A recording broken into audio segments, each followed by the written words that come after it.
I'm pretty sure I took a screenshot of me playing that deck, and I was my warrior with 30 health and 30 armor, and like 5 of those patrons on board, and the enemy had an empty board. Like, I'm pretty sure I remember that. Anyway, I'm just laughing at chat right now. Network's like, I don't even know what game we're talking about here. We've talked about so many podcasts. We've talked more about other games other than Arkham if you don't include the stream. Yes, if you don't include that time when we were talking about Arkham, we have talked specifically about Arkham. Yeah. So anyways, I built the Star Wars CCG game, or CCG deck, and oh, can we talk about Brainiac for a minute? Oh, yeah.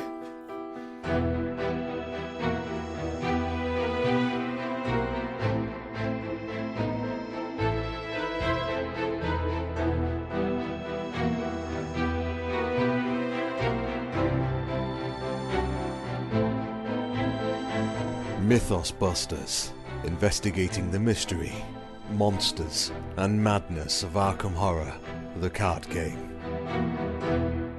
Hello and welcome to episode 90 of Mythos Busters. This is Sean. We're trying a new intro format where we just go for it, and we'll see where the cold open starts there. This is Sean, and joining me tonight is the full crew. We've got Nick. Hey, Nick. Hello. Let's talk about Brainiac. Let's talk about Brainiac. Let's talk about the importance of putting traits in flavor text. Oh, I miss it. Just bold it. They didn't even bold it sometimes, and it was still operational game text. Like, that That's game true. was just off the chain. Right, Scott? Yeah, they also put traits in the actual name of the card. That's so also true. If you had a, Stormtrooper, it considered to have the Trooper trait because it has Trooper in the name. And they did things like just assume that you knew, which is luckily a sin that developers will not let themselves do nowadays. Like, there were so many cards that on the dark side that would target Luke specifically, but there was a version of Luke just called Son of Skywalker, and nowhere on his card does it actually mention Luke except for maybe somewhere in his like pilot in the art. text. Yeah, in the art, but, by the picture. If you weren't legitimately a Star Wars fan, there would be no way for you to know, like, all these a slew of cards could punish this character that was named Son of Skywalker. Mm-hmm. Yeah. Also joining is Ian. Ian, you played the CCG a bit, right? I did, yeah. I more played some of the other CCGs, but I definitely played Star Wars CCG. I feel like every time we talk about it, I get the very distinctive, 90s CCG card smell in my nostrils, which is so strong in retrospect. I don't know if it was actually that strong, but in my memory, it's so distinctive. I can smell it right now. Mm-hmm. It was a great smell. I want an air freshener in my car that's just that smell. I'm pretty sure I have an unopened booster pack of Star Wars Premiere floating around in one of these boxes. Just because I was one of those weirdos who, when I would buy a bunch of packs, I would leave one unopened for as long as I could, just because then it became like Schrodinger's card pack, and it contained every card in the set until I opened it. Nick, you're rare, and that card is probably Crash Site Memorial. You're probably right, or it's like black one of the TIE pilots, unnamed TIE pilots. That's a rare. Or one of the Dejaric animals. It's like Mantelli and Savrip or something like that. It's only good if your opponent's also playing Dejaric. Yeah. Anyway, much as I would love to continue the Star Wars discussion, this is a podcast about Arkham Horror, the card game, and we have a fun episode for you guys tonight. And by that, I really mean fun. It's Sunday night. We're just here chilling with you. We've got our normal intros. We got a couple of reminders for you. And then we're just going to settle into a fun, silly game. Because it's been a really long time since we've played a fun, silly game. And we're due. So we're going to play a little bit of... Ian, did you come up with a special name for it? Special, sure. Yeah, it's special. I'm calling it the Newlyhost Game for reasons that will be clear later. Fair enough. And then, of course, we'll round it out with some Tentacle Time. But before we get to any of that, just want to throw a reminder at the top of the show here that Farkham Nights is coming, as are the details. So get ready your Eddard Stark memes, because October 22nd to 25th is going to be Farkham Nights. It's going to be our digital con that we're throwing in place of Arkham Nights. Headlined, of course, by Saturday, October 24th, where we will be playing Iron Man through the Circle Unforgotten Age. It's a circle undone. Yeah, no, sorry. TCU, the Circle Undone. We are playing through it all in one day. That day is October 24th. Clear your calendars. Get your spouses to watch the kids. call in favors from parents, do what you have to do. We're all going to be playing it together, and it's going to be an amazing time. So save the date. Mm-hmm. Don't worry, guys. This year I'll pre-build all the scenarios for you. Done. So I think let's check in, guys. What Arkham have you been playing of late? Scott, what you got going on? You got anything interesting? Any cool decks or campaigns? I feel like I have I haven't done anything momentous. I have a couple campaigns going on, and they're just fun. Like my Tony and Mark together is really weird and fun. I've been getting a hankering though to play through the Dream Eaters again, and I might do it two-handed, and I might do both sides. Would recommend. That has been the majority of my plays through the Dream Eaters. It's just a lot, you It know? is. It's a lot. Yeah, like this just essentially running 4 decks. I don't know. Yeah. I'm currently doing that right now because, we got these new starter decks, and like all I want to do is just memorize these cards. So my first step is to just play them as constructed. I haven't taken them apart. So I'm like, all right. First thing I did, Jacqueline and Winnie were the two that intrigued me most. So I just took them through Return to Night of the Zealot. And then after that, I was like, God, I just really want to get to playing these. But how do I get to playing these? Well, and as a part of an interconnected 8-part campaign is a very efficient way to play 4 decks in quick succession. I think what has made it more palatable for me is the handy Arkham Cards app, which comes highly recommended, that has the like auto campaign setup instructions and auto logging of important stuff. Like that has helped me so much in Dream Eaters because there's so much stuff to keep track of when you're playing both sides. I did start a solo Winnie campaign through the Circle Undone. And that's been... I didn't take her, the pre-built one. I kind of like opened it up, looked at the cards, and like, there's so many more cards I want to add to this. Like, it was like 50% of the deck it once was. It's interesting. She is... I love her style, but it is just shoot for the moon and die trying kind of thing. Yes. I'm very, very excited to try her constructed. I put this in our Patreon channel, and it got a little bit of discussion going. But I hold, at least with the 6-ish games I have in with the starter deck investigators, that Winnie has the widest gulf between her starter deck and a good constructed deck for her. Sure. Yep. Yeah, I agree on that. I can see that. I'm curious, how has she done in TCU so far? Because that's a very willpower demanding cycle. It's been okay. I built for it by, well, one, packing as much willpower icons as I could without degrading every other skill as far as the icons. But wild icons have been the thing of the day, and then also using, God, what is it? The Say Your Prayers. Oh, yeah. Has been handy, and just having allies for will soaks, so I try and get down to desperate kind of like midway through the scenario. Yep. But yeah, It's too bad just... she can't take handcuffs, because it'd be really nice to just like handcuff a witch and drag her around to get rid of all the treacheries for the rest of the scenario. But the thing is too, like when I need to evade a witch, it's really easy because, I'll commit 2 cards. I'm now testing at probably 11. Yes. Like it's just... Which is true, but I don't know. I find I often have the problem in TCU where I have, like, Racked and Bedeviled, and I'm like, I can't, like, I just don't, if I'm not playing a Mystic and I don't have the wherewithal to get rid of both, it's like, where's a witch? And there's no witches. And they don't show up. The witches just stay at home in the encounter deck, and I never see them. They're just peeking through the window. Yeah. The witch saw her shadows, so she'll be staying in her hovel for the next scenario. Yeah. But yeah. Ian, how about you? What you been playing? Oh, I've been playing a butt ton of Arkham because of the starter decks. Most of it, though, has been using these starter decks as they exist, so there's not really much to talk about in terms of my twist on them. But I've tried all of them at least once so far. And yeah, I think they vary definitely in how ready to go they are out of the box.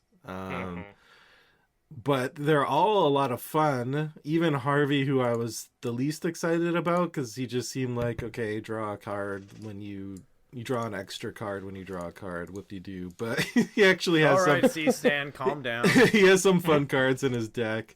And Jacqueline is super fun. I finally tried her for the first time last night, and she is one of my favorite mystics so far already. Like, that ability is so fun to play with. So yeah, that's Jacqueline been fun. wrinkles my brain. Does she make you tired? Yes, especially when you're like, okay, let me draw 8 tokens and figure out what I'm gonna do with them. God, and you get the oh god, see, this is the problem I have. I don't know these cards by name yet. The pendant, the +1 willpower, the card draw, Yeah. hourglass. Oh Thing. yeah. This is gonna be so bad while we learn these cards. I know. I'm so sorry, everyone. Yeah, the kit Crystal is Pendulum. interesting though, because you also add in there's some cards where you have to like guess what the amount is going to be or name an amount, so that adds another wrinkle.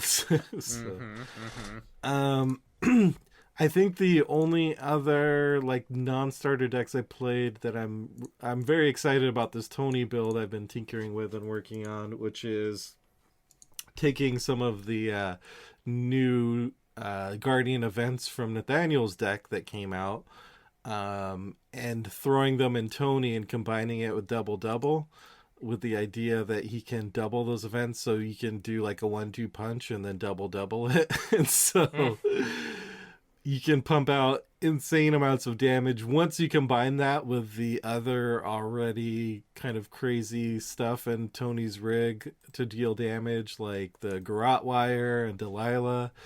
And so I'm tweaking with that deck because I think that might end up being pretty close to what my Iron Man build is going to be. And I'm basically trying to fine tune how much damage I can output in a single round is kind of my goal. So yeah, I think the only thing that gives me pause about that deck is because of double being a single copy, and there's not really a great way to fetch it that I can think of. So I'm just trying to mess with the card draw to see if I can get it more consistently. But other than that, I think that's going to be a really fun deck. Just being able to double up on a lot of those events. You know, And stuff. is that what you're eyeing for Iron Man? Yeah. So stuff like doubling up on Counterpunch, or what were some of the other ones? 1-2 punch. 1-2 punch. That's the big one, I think. Yeah, that's the really 3-4 big punch. one. Yeah. Yeah, exactly. And then I also have haste in that as well. So yeah, it's gonna be a crazy amount of damage once it gets going. And it's actually not that the version I was testing is only 29 XP actually. So I think like during Iron Man, obviously there's going to be more XP than that, hopefully, so it can be built out even a little more. Just you wait.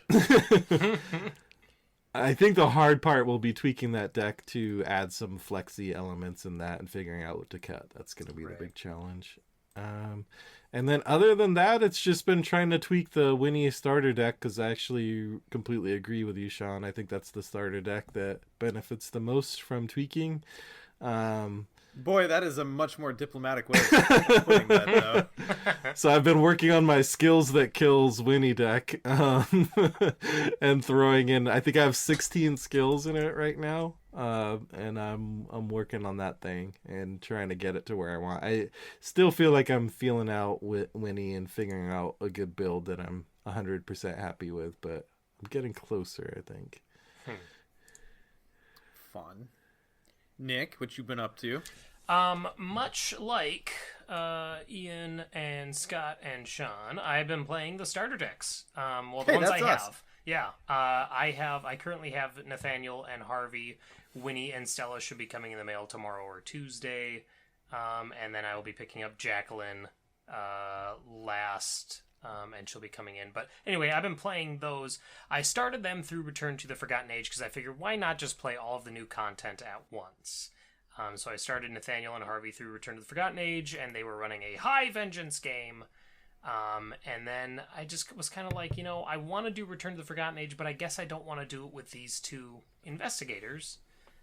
Because I'd rather play Return to the Forgotten Age with investigators that are built for that campaign, and these two I didn't want to tear apart their decks yet. I wanted to get a good sense of how they felt playing on their own. So then I went back and I decided to do Return to Dunwich with Nathaniel and Harvey, which has been fun. I'm up to Essex County. I haven't started Essex County Express yet, but at least between those two, because I haven't played with the other 3 decks yet, Nathaniel is one of those where I'm looking at cards in Nathaniel's deck, and I'm like, this would be great in this Investigator. This one would be great with Roland. This card would be great with Mark. These cards are great. They work with anybody. And then I'm looking at Harvey's deck, and I'm like, these are all Harvey cards. Like, all of the cards, and I'm not all, but a good portion. I think Harvey's cards are the ones that are like, you only include them if you're doing a big hand deck. You know what I mean? And if you're not doing a big hand seeker deck, then you probably pass over a lot of the cards in Harvey. I may be wrong. That's just my early assessment of it. But at least between those two, I feel like Nathaniel's cards go further, like for the class in general, than Harvey's do. And judging by your guys' silence, I'm going to guess that you all unanimously agree. I do. I would say that I actually have paired those two up specifically as well, because I guess why not? That's been my experience as well. Harvey's great, but I feel like building his deck is going to be an interesting mix of finding the right combination of draw with stuff that you actually want to draw. Right. And not just more draw, you know? Yeah, yeah. So they're both really fun, though. It was really fun punching the conglomeration of spheres to death and being like, you can't eat my melee weapon because I don't have one, because I didn't have the gloves out at that point, but I was still able to get him down in like a couple actions, which was great. Nathaniel's a lot of fun. Harvey's, when you get the engine built for Harvey, it feels way different than when you don't. Like, until you get the 3 or 4 assets out that he really, really needs to get chugging along, it just kind of feels like he's trying to Seeker, you know? But he's still fun. But yeah, that's pretty much what I've been focusing on. I haven't played anything in probably the last 4 or 5 days. Because now I'm to the point where I'm like, all right, I get Nathaniel and Harvey. Now gimme on Winnie and Stella so I can play them and give them a run through and see how they feel. Cool. Yeah. I don't know. I'm doing the exact same thing you are, Nick. I want desperately to dive into Return to Forgotten Age, but I'm not allowing myself to do it with the starter decks because I'm afraid of how that will go. So Return to Forgotten Age remains unplayed for me, and I think after I wrap this Dream Eaters campaign that I was talking about, that's gonna have to be it. Does anyone have like a star pair they'd recommend? I'm completely up in the air who I actually want to play for Return to TFA. Pretty much the pairs that were successful for me in regular TFI, I think, which Rita and Ursula were one of my all-time all-stars for that campaign. Who else? I'm running Winnie and Stella through it right now, like tweaked versions, but we'll see how that goes. Yeah, Finn and Ursula was what I was gonna say. Yeah, that's another good pairing. It's I think I might have to crack out Silas. I think and then I'll get halfway through the campaign and then Innsmouth will drop and I'll be like, oh well, I want to completely bail on this Silas deck now. And that's just how it goes. All right, cool. Well, let's move it on to our patron news. Ian, what updates have we? Well, first off, thanks as always to our board members. That's Chris B, Chris H, and Chris. You are a conglomeration of Chris's, Morton, Jared, Ian, Kyle, Philip, Dave, Abilio, Nathan, Chad, and Robert. Special shout out to our random patron this time around is Alex Wild. Thanks, Alex, for listening and supporting. If you've never traveled to mythosmerch.com, that's our merch store where you can purchase and look at cool stuff. And if you've happened to purchase any of our swag or items that are on our website there, or if you've won any of the swag we offer, we'd love for you to send us pictures so that we can share those pictures on social media or Discord and see how people are actually employing that swag or merch in the real world. Personally, I still I'm wear wearing my hoodie every- right now. Yeah, I wear that hoodie everywhere. It's like my number one hoodie. It's Hashtag hoodie crew. Yes. I'm pretending it's fall, guys. It's fine. And let's see, Sean, tattoo update. Have you in tattoo updates? I believe you do. My body has been irrevocably altered. And so I have to level with you guys. He's not getting the tattoo. Yeah, cried I like know, a baby. right? I got it. I switched it to my butt cheek. I hope that's cool. So the original vision for this whole thing was to have like Justin come in and like, you know, live stream and have you guys be able to like see me in pain live and you know, chat at me and, you know, whatever. We had lofty ambitions, and COVID shut like all of them down. The fact that I was able to get a tattoo at this time, you know, I happened to live close enough to where they're being safe and reasonable about it, so I felt comfortable to go in, but we couldn't have anyone extra. So ultimately I took a bunch of pictures. And I took a decent amount of video. I took like an hour's worth of video, but it's really just me wincing in pain and chatting with my tattoo artist. So I have no idea if it's interesting to anyone except those of us who were there. So I'm going to watch that now that I have a little bit of distance from it and, you know, probably release it as like a 10-minute edited down video is my goal. So hopefully that will be up in the next little while. I want a Sean wincing in pain supercut. You know what? Maybe that's the thing to do with it. I don't know. That would be pretty amazing. Just got to set the right background music for it. Yeah. Probably going to get copyright strike on that video too because they just had a radio playing in the background. Oh, sure.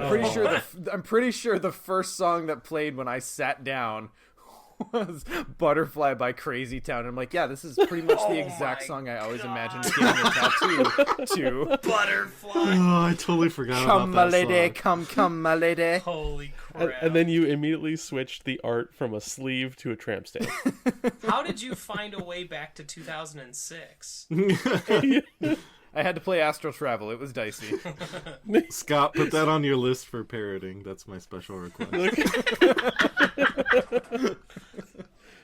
Pull the token, pull the token. Already. You want to take a half-hour break and go record a song? Yeah.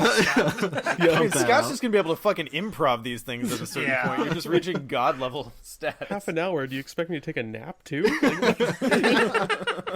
12 minutes, tops. Yeah. Cool. Anything else for a tattoo update, Sean? Yeah, so I would just say patrons pay attention to the messages when we have something up to that end. We'll post it and let you know. And so I suppose it also bears mentioning that this was just session 1. We're going to be going back in for some shading and color. So we'll see what things look like then. Chances are it's not going to be too much different, but we'll see if I can maybe do a live stream. I don't know. Mm-hmm. Like, guys, I love y'all, and I love the community and the friendship that we all have, but also this is me sitting while getting my arm tattooed with my phone in selfie mode. There are like 6-7 other people in the tattoo studio. It's very, very hard not to feel like a self-important asshole. Sure. So it's just a thing. So we'll do what we can do. Well, I mean the banners and the posters you printed and hung up there was a bit much. Sean's but- big tattoo day. I mean, Mythos Busters tattoo in progress. I did wear my shirt, so I felt like that was a big enough, banner. Yeah. I still remember the first Gen Con when Arkham Horror came out, and me and you, Sean, we busted to the front of the line to do the demo. And we had all the people waiting in line just staring daggers at us. It was podcast business, but Yep. I still think about that. There are certain memories that I cringe at in the late watches of the night, and that definitely is one of them. Yes. So. All right, cool. So, other patron business. Our next patron goal is another standalone scenario. We are creeping ever closer to that. So once we get to that patron goal, we'll start working on that once we finish up a couple other projects that we have due to our patrons. Namely, one of those is our Distant Voices project, where we are recording ourselves reading the story and campaign text for each campaign in the game. We've made some nice forward progress, I think. Dream Eaters was completed first, thanks to Sean. I completed my goal of finishing Forgotten Age by the end of August, so all of Forgotten Age is up for patrons if you want to listen to that while you're working on Return to TFA. And Dunwich... I haven't had a chance to listen, and I don't know if this is like a crazy secret Easter egg that I'm giving away, but I was just looking on our YouTube channel at the various videos that have been posted recently, and Shattered Aeons was up there, and it was the only one in recent history that got copyright striked. Ooh. So if, in fact, you didn't insert Cher's turn back time into that recording, I think there might be a strike. Sure. I will take a look at that, but we will see. So... I was hoping that was the reason. All right.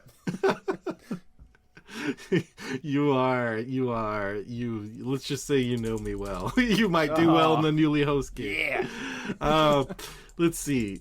And Dunwich Legacy is in... Oh, and I should mention Night of the Zealot is complete as well. And so Dunwich Legacy is in progress. We got a few more campaigns to go, and then we should be all caught up. It's going to be great. Yes. Yeah. It'll be nice when that's all... caught up and we can kind of record these as they release. That's the goal. That's the dream. That's the dream. Yeah. That's the dream. Yeah. It's the dream we were never quite able to see through to completion for the AV Club. We're gonna get there for Dissonant Voice. It's gonna happen. Yeah. So Dissonant Voices basically like killed AV Club. Essentially, is what happened. Like we could only finish one. Inaccurate. So that is not inaccurate. But the last time we talked about Dissonant Voices, Scott mentioned about doing accents and like getting his wife to do voices and all that, and I was like, well, fine, if that's the case, then I'm gonna do accents for everybody. And then I actually recorded a bunch of Dunwich Legacy previously and didn't do anything with it, so I went back and listened, and I was like, oh my god, I actually did do an accent for Armitage. So like, cool. Like past me was actually thinking ahead. Look, if you're reading the story text for that campaign and you don't do an old man voice for Armitage, I would ask you to check your heart to see if it's still beating. Oh, sure. You must. I always imagined him with that. I was back in that. You're not far off from what I did. I imagine that combined with a little bit of British, like, yes, very, like, I don't know, I can't do it, but it started to actually slip into an accent. Like it went from me doing just old man voice to me doing old man New England British, some sort of combination. Like it's weird. It's weird. So listen to that. Excellent. Is that it for patron stuff? Yep, that's all we got. Perfect. So then I believe we did score one news article, which was pretty exciting. Nick? Yes, we sure did. I realized I had two on there, and one of them, like, actually already came and went. It was the Barkham live stream yesterday. So you can go to FFG Live, twitch.tv/FFG Live to watch the VOD of them playing Barkham Horror, the upcoming product with dogs and cats. Barkham Horror. Which there's also a link pinned in the Arkham LCG channel, like the main channel. Yes. Matt came in and dropped, Yeah, so I didn't actually catch any of that yet. I'm excited to at some point. But the news article that we have for an actual new product is we're returning to the land of the novellas, everybody, with Dark Revelations, which is the Amanda. It's written by Amanda, but it's the novella for Gloria Goldberg, our new investigator in this one. And since she is purple, Sean, do you want to go ahead and read Gloria for us? Oh, do I ever? Boy, the stat spreads. Let me just say, as a preface here, the stat spreads on some of the investigators we've gotten recently are just so juicy. Gloria Goldberg is the writer. She's a mystic investigator. She has, as you might expect, 5 willpower. She's got 4 intellect. Like, bang. Just, chef kiss. I mean, you've seen Marie, right? Yeah, I have, and she's great. And she's got 2 combat and 1 agility. She has the clairvoyant trait. You choose the investigator order during the Mythos phase. That is a thing. It's fun. And reaction, when you look at one or more cards from the encounter deck, look at one additional card and choose one non-elite card among them. Either discard it, put it on top of the encounter deck, or place it face down underneath Gloria, max 3 cards beneath her. Her Elder Sign effect is +1. Look at the top card of the encounter deck. She has 5 health and 9 sanitaire. Wow. So first off, this is the baddest ass art that Gloria has ever gotten. Yes, Agreed. it sure is. She's been in the Mythos for a while, and she has never looked this cool. So well done to Colin Boyer. I think is the artist name there. It's all about that lighting, because otherwise it's just someone at a typewriter. Yeah, it's just old woman. And it's just Murder, She Wrote. Otherwise, yeah. And it shames me to say it, but I'm such a superficial bitch when it comes to this sort of thing. Like, if I don't like the art for an investigator, it hurts my chances that I will pick that investigator next time it comes to... Oh, interesting. Like, I'm that way. So the fact that she comes out of the gate with this really cool art as opposed to... I don't know. Some of the art she's had in the past has been pretty cheesy. But anyway... Well, aren't you just extra? Yeah, I sure am. So this is strikingly similar to a mechanic that they tried to do in Lord of the Rings.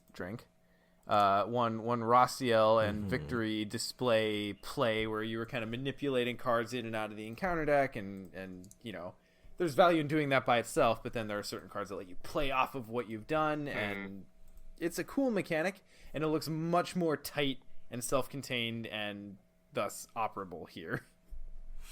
Yes, agreed. And I think one of the things that really helps it, actually, and adds some interesting twist to it, comes into play when we look at the weakness, actually. Yes. But just looking at this ability, I don't know. There's so much you can do with it, because we've gotten a few cards so far, not a ton, but a few cards that let you look at the encounter deck. And encounter deck manipulation is kind of my jam. I love that in Lord of the Rings, and I think the reason I haven't delved that much into it in Arkham is because sometimes it just soaks up valuable actions that you can't afford to give up. But if you have this added utility from Gloria that you're actually being able to not just look, but actually discard or move it or get rid of it altogether from the encounter deck, then I think those cards are actually going to feel like they're pulling their weight. Guys, can I break your heart a little bit? Just a little bit. Okay. Be gentle. It was clarified that looking and searching are two different things. Well, that's because there's nothing that searches the encounter deck other than scenario cards, right? Like, we don't have a player search card the top 3? What? Sorry? Is there stuff that, like, searches the top 3 or something? Wait. So, like, Scroll of Prophecies wouldn't work with this? Of course, nobody remembers... That's the card draw card. Sean, what's the... I think it's the Seeker card that, like, you search the top 9 cards and then you... Esoteric Atlas? No, that one. Otherworldly Codex. Yeah, that one searches, right? Yes, I think. So that one would not work with... But Scroll of Secrets, which was the one that I meant, the one that nobody plays because it's Garbo, that would work with Correct. Gloria. Yeah. So at least she's making that one better. Yeah. Yes. Yeah. It's like what, it's all these mystics making Seeker cards good again, like Luke with Barricade. Now it's... God knows Gloria they needed the help. Yeah. All those bad Seeker cards, all 2 of them. What about just plain old scrying? Is that a search or a look? I think it's look. It's a look. Yep. Yeah, that one works. So what's interesting about Gloria that I see off the bat is, I've played around. I feel like this whole manipulate the encounter deck, set up the draws for people really pays off in 3-player plus. I think doing it, you can do it prior to that, and certainly maybe in solo specifically there's more value because like scrying you can just keep burying an enemy, and sometimes that's worth an action. I just think in general high player counts is where this sees more value. And it's interesting that she, instead of just she lets you choose the order during the Mythos phase, which puts the pressure on you to remember what you saw, and I feel like that's going to be a failure point for a lot of people. And I'm raising my hand here. But the other interesting thing is that specifically enables you to use cards that just look at the encounter deck, but don't let you reorder it, and you still kind of get the same effect as if it did let you reorder it, because for all intents and purposes, it did. Mm-hmm. Which is cool. Yeah, I definitely think Alyssa Graham is going to be her best friend, for sure. Because that's a once per turn look. That's a free trigger. She's... So. Alyssa Graham is one that I used to play all the time back in the day, and then pretty much once Olive, and then... oh my god, Bug Guy. What's his name? Bug Guy. David Renfield. Once Olive and Renfield came out, I never looked at Alyssa Graham again, like ever, because I was like, those are my Mystic allies right there. Alyssa's great. She is. So particularly in True Solo. Yeah. Mm-hmm. So yeah, I could see. I don't know.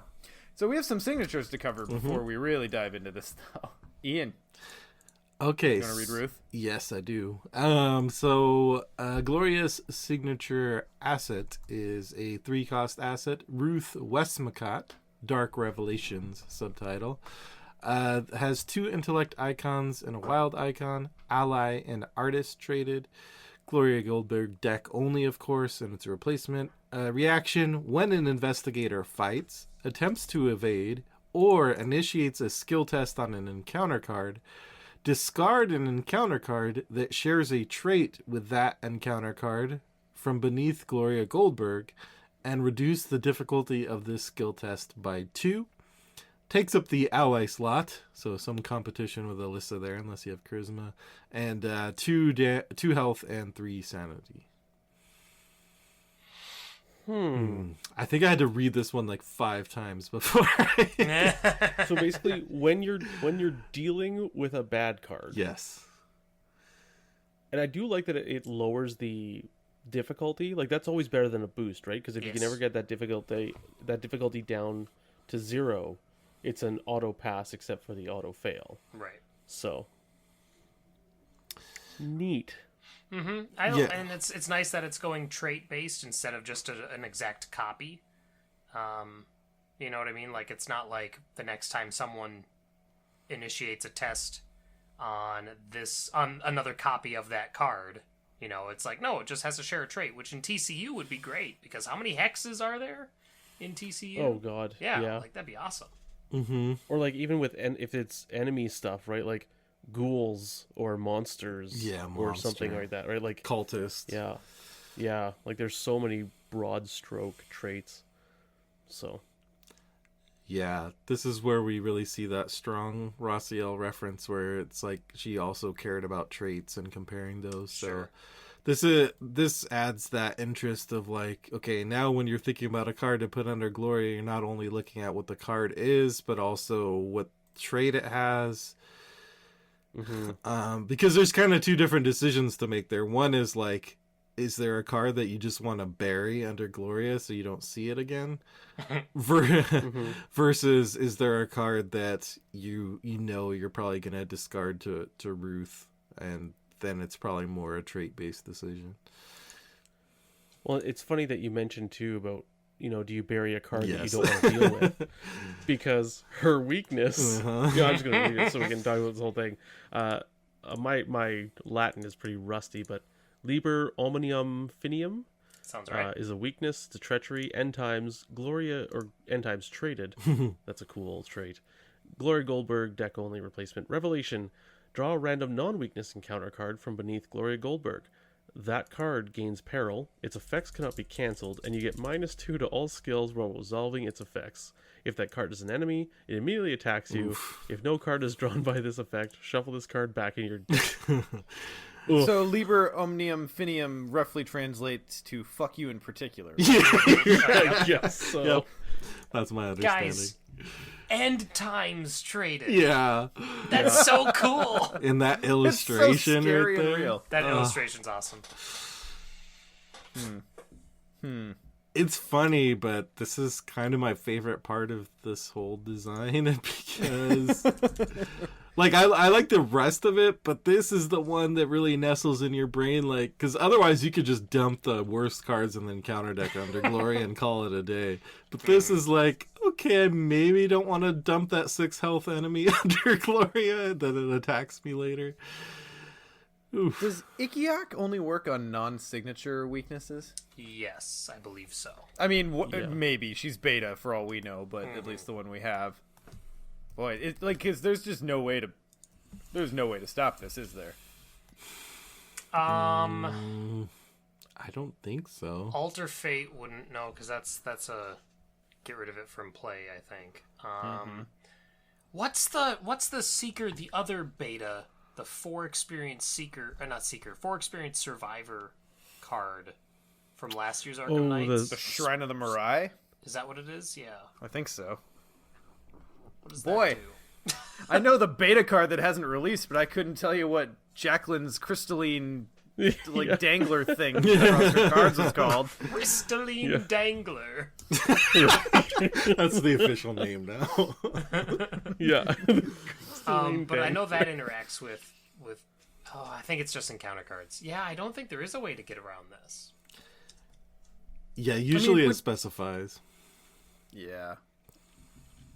I was going to say, which is fine, but it also, like, this is a nasty weakness. This is... Well, it all depends on what you're stowing. True. I suppose then it's just something you keep in mind. But it's something you have to play around. Like, that itself, like, there are some basic weaknesses where you'd never have to spare it a second thought. Like, when I'm building a Daisy deck, I don't think about the Necronomicon very often, do I? Right. Yeah. But Solo Ursula doesn't have a weakness. Yeah. right. Standalone Roland doesn't have one. Yeah. So, yeah. Like, my first tendency is in multiplayer, I'm like, do I just dump 3 Ancient Evils under Gloria? Exactly. Because it's pulled by this, it's like, there's an Ancient Evils that would have been drawn normally, so... Yeah, no like big all the deal. nasty stuff doesn't happen, Yeah. so... I think that's, like, in a scenario where Ancient Evils is a thing, I think that's probably the play a lot of the time. Yeah, just go find all the Ancient Evils, and Yep. you just know, that's... And then suddenly there's just an Ancient Evils in your deck waiting to pop out. Yeah. Until this is out of the way anyway, and then once it's out of the way, then you can go hog wild. Yeah. Well, I do appreciate that they are continuing, and I know we kind of said this when Dexter was spoiled as well, or Blood of Balshand, or whatever it was called. I do appreciate that they're continuing with the novellas and continuing to provide replacements in them, despite the weird feedback that came off of the previous novella sets, like how a lot of people loved them, but there was a very vocal subset who were like, this is a terrible idea, and blah, blah, blah. I mean, I understand why it causes bad feelings, but I do too. But it's still I awesome. sit in a place of privilege, so I guess I'm okay with it continuing. Yeah, I love this whole novella release format. So for me, whenever I'm like, when that big to do happened, I'm like, I hope that doesn't discourage them, and it seems it has not, which is good. And this is also fun because Gloria is one of the investigators on the upcoming list that we haven't got yet, that I was like, how are they going to make that interesting? Yeah. She's just the writer, and this just nails it, in my opinion. Like, writing or tweaking how the story is going to be told, like, that's awesome. It's really cool. Perfect. Who out of Also, like the continuing the tradition of promo mystic cards, keep those coming, please. Yeah. Was it 3 now? There's so many of them now. I think there's 3, right? Norman counts, so I think there's 4. Does Norman count? Okay, I'm gonna count him. He's We'll not take a it. seeker, Sean. We will not take a Norman seeker. under our wing. It's fine. We did can get have 'em. 2 Mystic novellas in a row, so Rogue next, maybe? It is also exciting that, like, we still, like, Norman is still in the mix from the previous set of novellas, and he hasn't shown up in the actual game yet, which is interesting. You know what I mean? So, like, I just think that's cool. Also, too, okay, so here's a quick question. Out of the 4 of us, who here has read all of the novellas? Anybody? I have. You have? Okay, Yep. congratulations, Ian. I'm only missing Silas. I've read everything else. Okay. Oh no, I haven't read Dexter yet. Okay, I have to take that back. Ian wins. I have read 9 out of the 10 chapters in the first one. Jenny, and that's it. And I haven't read anyone else. And Scott, the Roland one is still my favorite. I've heard good things. Was really well done. I just haven't read it. I enjoyed the Dexter one. It was a pretty fun read. He's a fun character. I read the title on the front of the book to make sure I was getting the right ones. We didn't even include you in this question, Scott. Oh, I knew the answer. I knew it. I figured he was going to say novella, I read the cards that came inside of them. When you say novella, is that the hard case that they bring, it's they the include extra to keep the cards large, flat? Card storage box. I want to know where you have these stored in your house, Scott. Like, are they the recycling bin? Yeah. No, I have them. They're physically on my Arkham. Like, I have like an IKEA shelf that has a few like 4 shelves of Arkham stuff. Sure. And they're on there, but they're on the bottom shelf in the corner, and I think some of them are tipped over, one's upside down. Like, I just ripped it open, took the cards, tossed it on the shelf. So. I'm just picturing the scene in Zoolander where they're like pawing at the computer trying to figure out how to get into it. Like, yeah. Scott with a book. Yeah. How does it make story? Yeah. All right. Well, guys, I think that gets us through our business. So now we get to get on to the fun. Mm-hmm. We're going to play a game. We're going to play the Newlyhost game. Ian, tell us how this thing is going to work. Sure thing. So, as Sean mentioned, we wanted to play a game because we have a lot of kind of review-heavy episodes in our season. If you think about our upcoming season of content, we got Started Decks to review, and Innsmouth to review, and Return to Forgotten Age. So we wanted to mix it up with a game. And this is something we had kicking around a little bit for a while.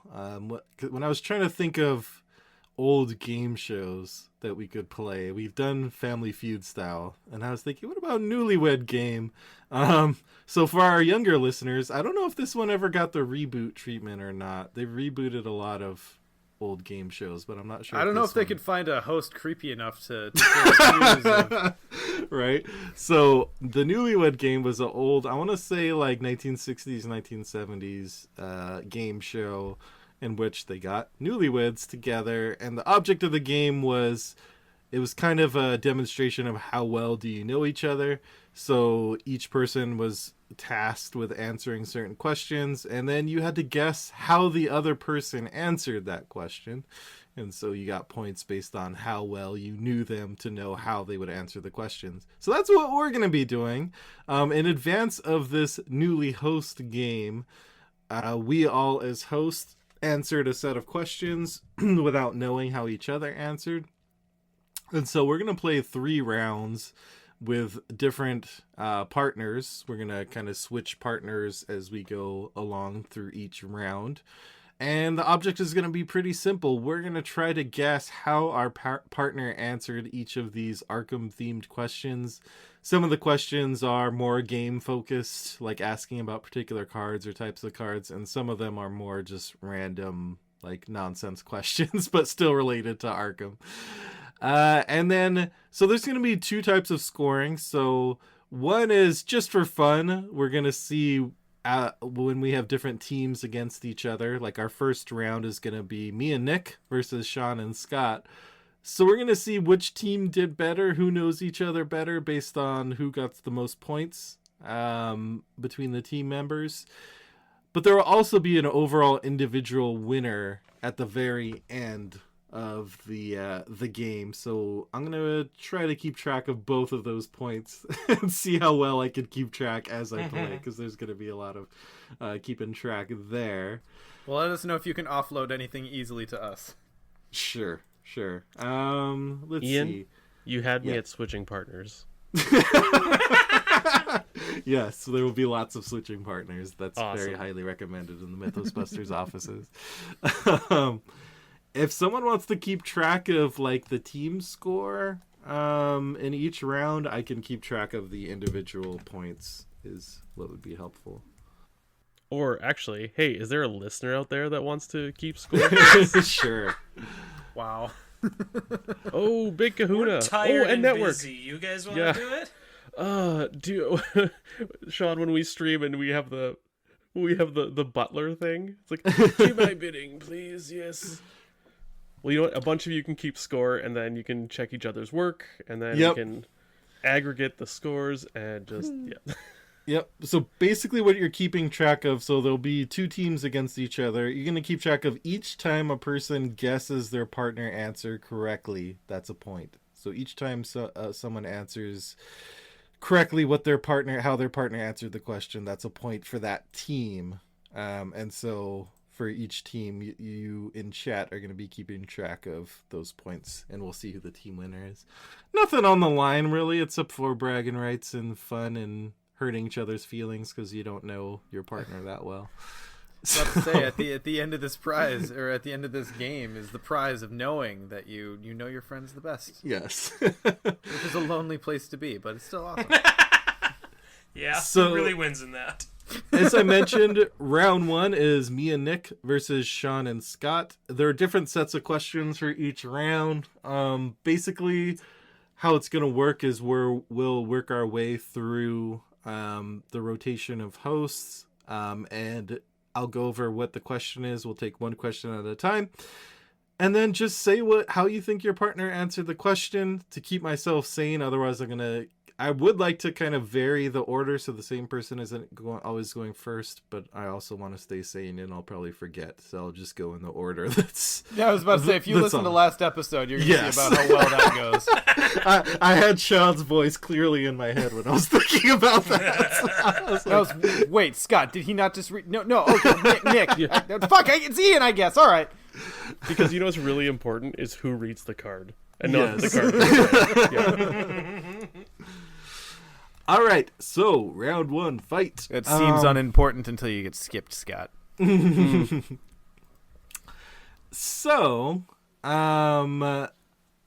first round is we're going to start with the first question, which I'll go ahead and read out. So, the first question which we had to answer is, which investigator would you most want to grab a beer with? Which investigator would you most want to grab a beer with? So we'll start with the Ian and Nick team, starting with... I guess we'll start with myself since I'm on the sheet first. There we go. So I have to guess which investigator... We can't stop you. Yes, you cannot. I'm going to guess that Nick's... Who would Nick say? I mean... I'm just going to say he said Roland. I'm going to say Nick said Roland.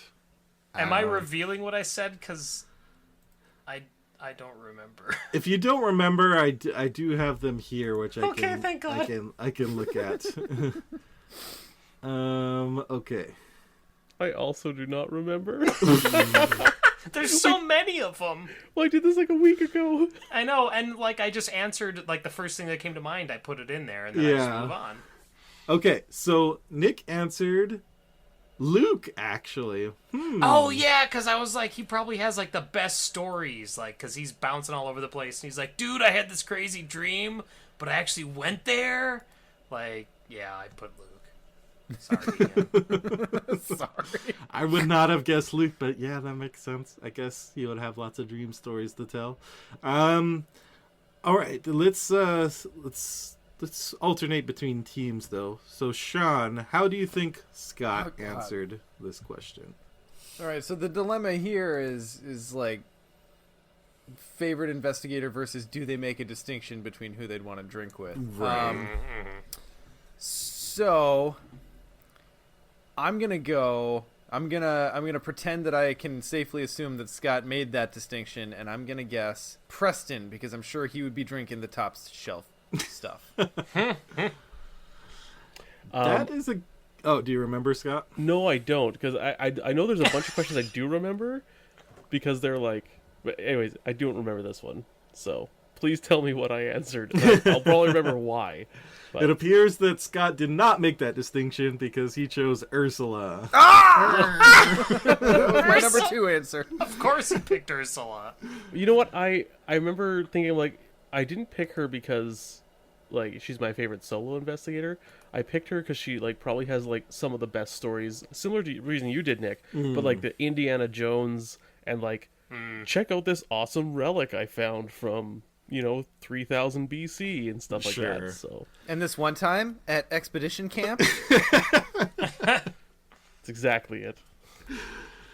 All right, back to our team. Nick, how do you think I answered this question? So I'm gonna go with my knee jerk. Like, as soon as you read the question, and I was thinking, gosh, who would Ian want to grab a drink with? And my knee jerk answer was Finn, and I'm gonna go with that. I'm gonna say that you said Finn, because of the whole, like, yeah, he can get whatever you want. Like, what do you want to drink? He'll go get it. Like, he's literally the bootlegger. What flavor He's of moonshine? Literally the yeah.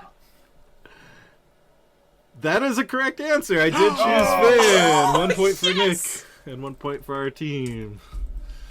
Yep. Yeah, I figured not only is he my favorite investigator, but he's also the bootlegger, so I figured he can get the stuff. All right, let's see if the other team can tie it up. Scott, how do you think Sean answered this question? I feel like this is it's I have to go. Oh god, there's two. I think it's either Diana or Agnes, and I think it's going to be Diana. Just because I know Sean loves Diana, not because she's a great investigator, but because of the story.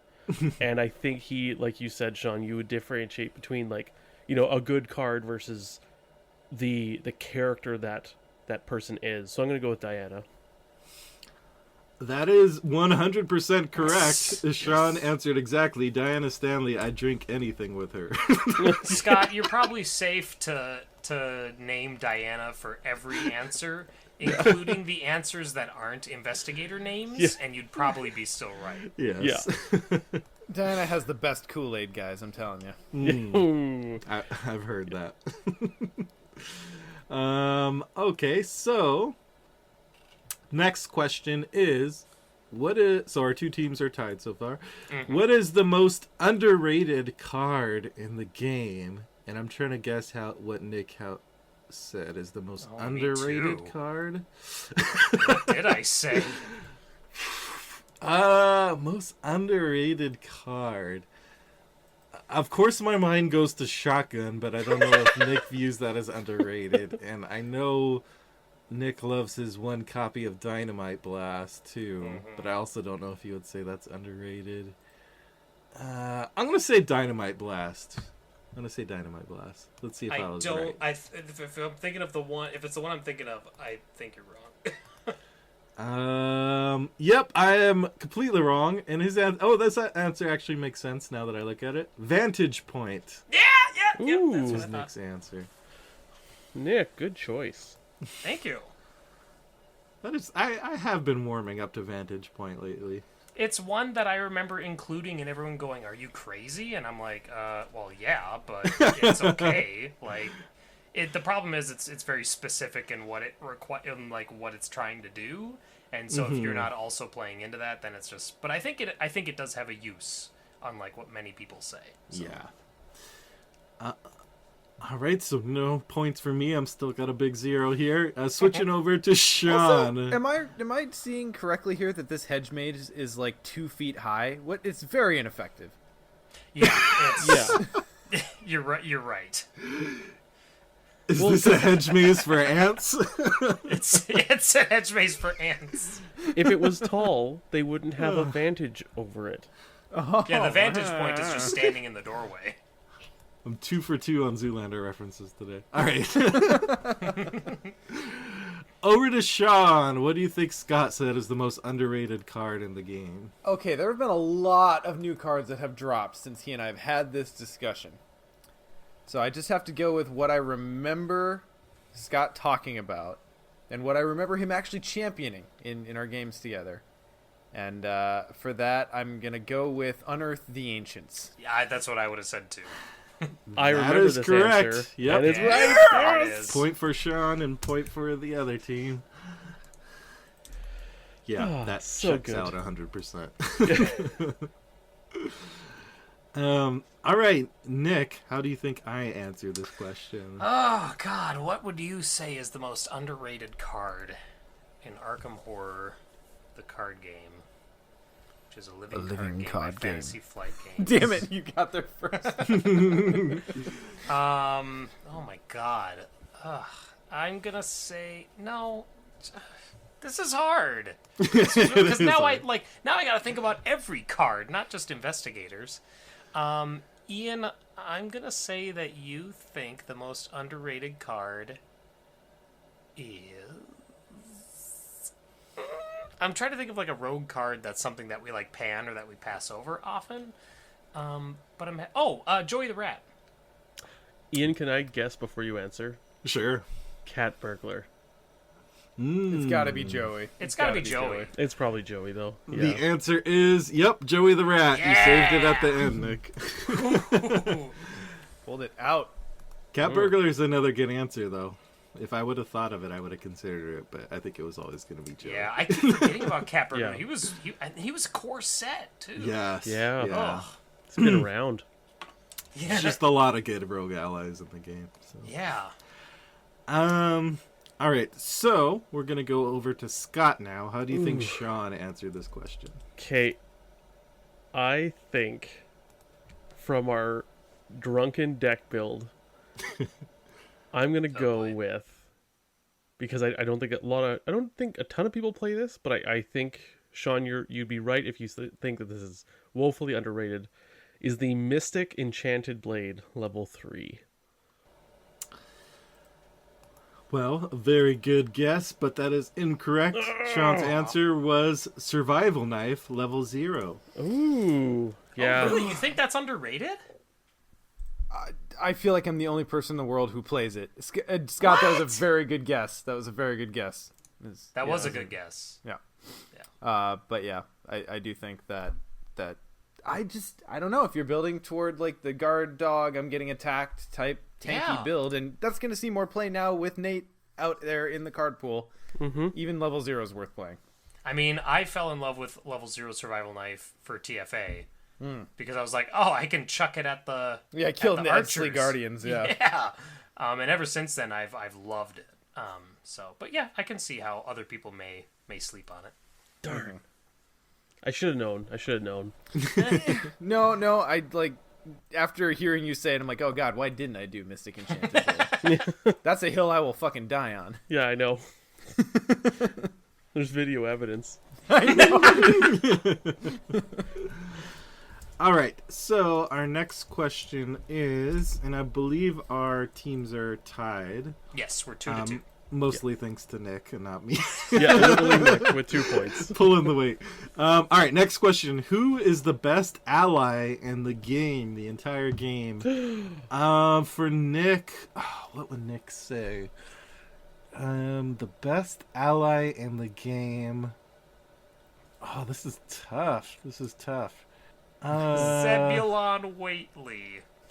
What was that? That was a joke. I said Zebulon Waitley. Nick definitely said Joey the Rat. Yeah. Henry won. Oh my god, I forgot about how little I won to think about him. Like as a person who plays Guardian a lot, would it be like Brother X, or a Roland player? Would it be Malison? I think I know the answer to Nick's. Oh, I'm gonna say Guard Dog, because there's been lots of good times with Guard Dog. That would be my guess. That's a good guess. Guess. That is a good guess.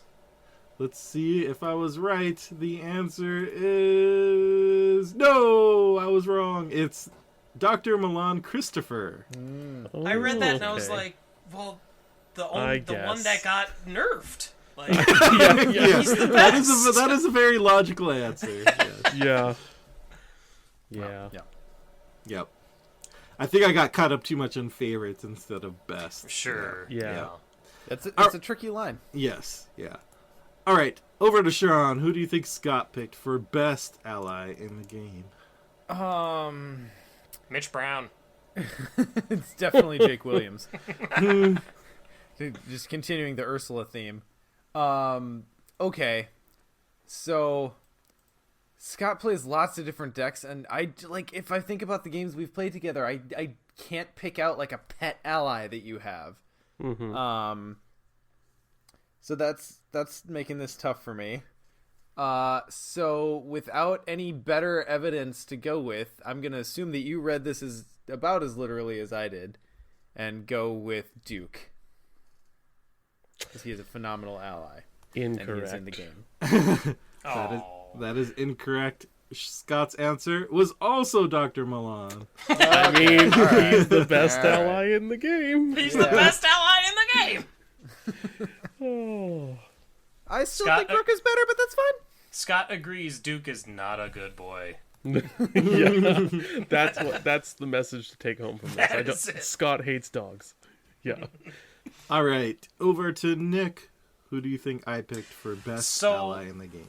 I was racking my brain a little bit because my knee-jerk reaction when I hear who's the best ally, I still, this is how strong the core set was for me. I still go to Leo.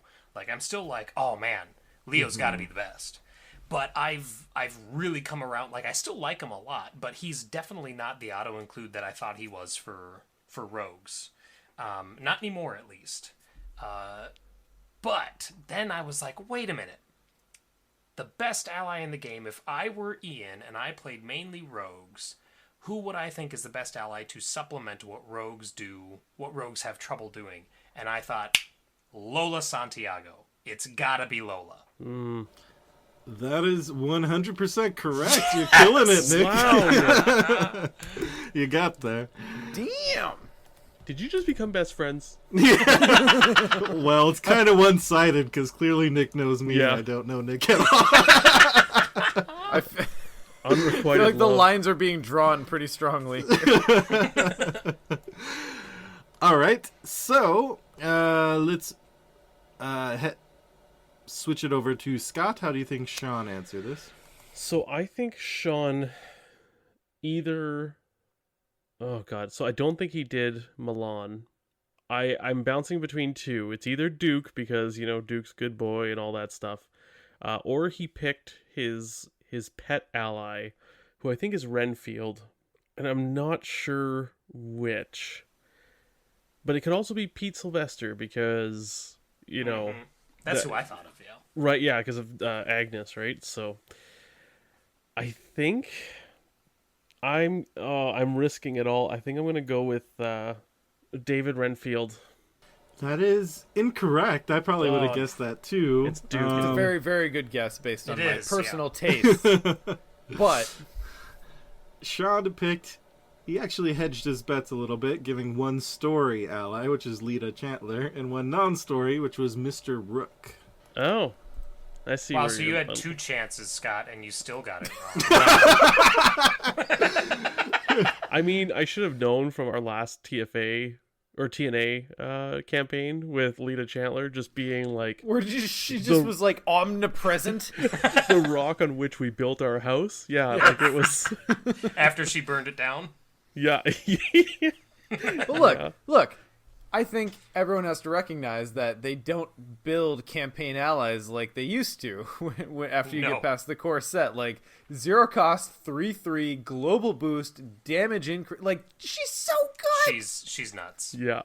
There's that core set campaign design. And Mr. Rook's definitely up there in the conversation, so I can see that. All right, and next question... What do we got here?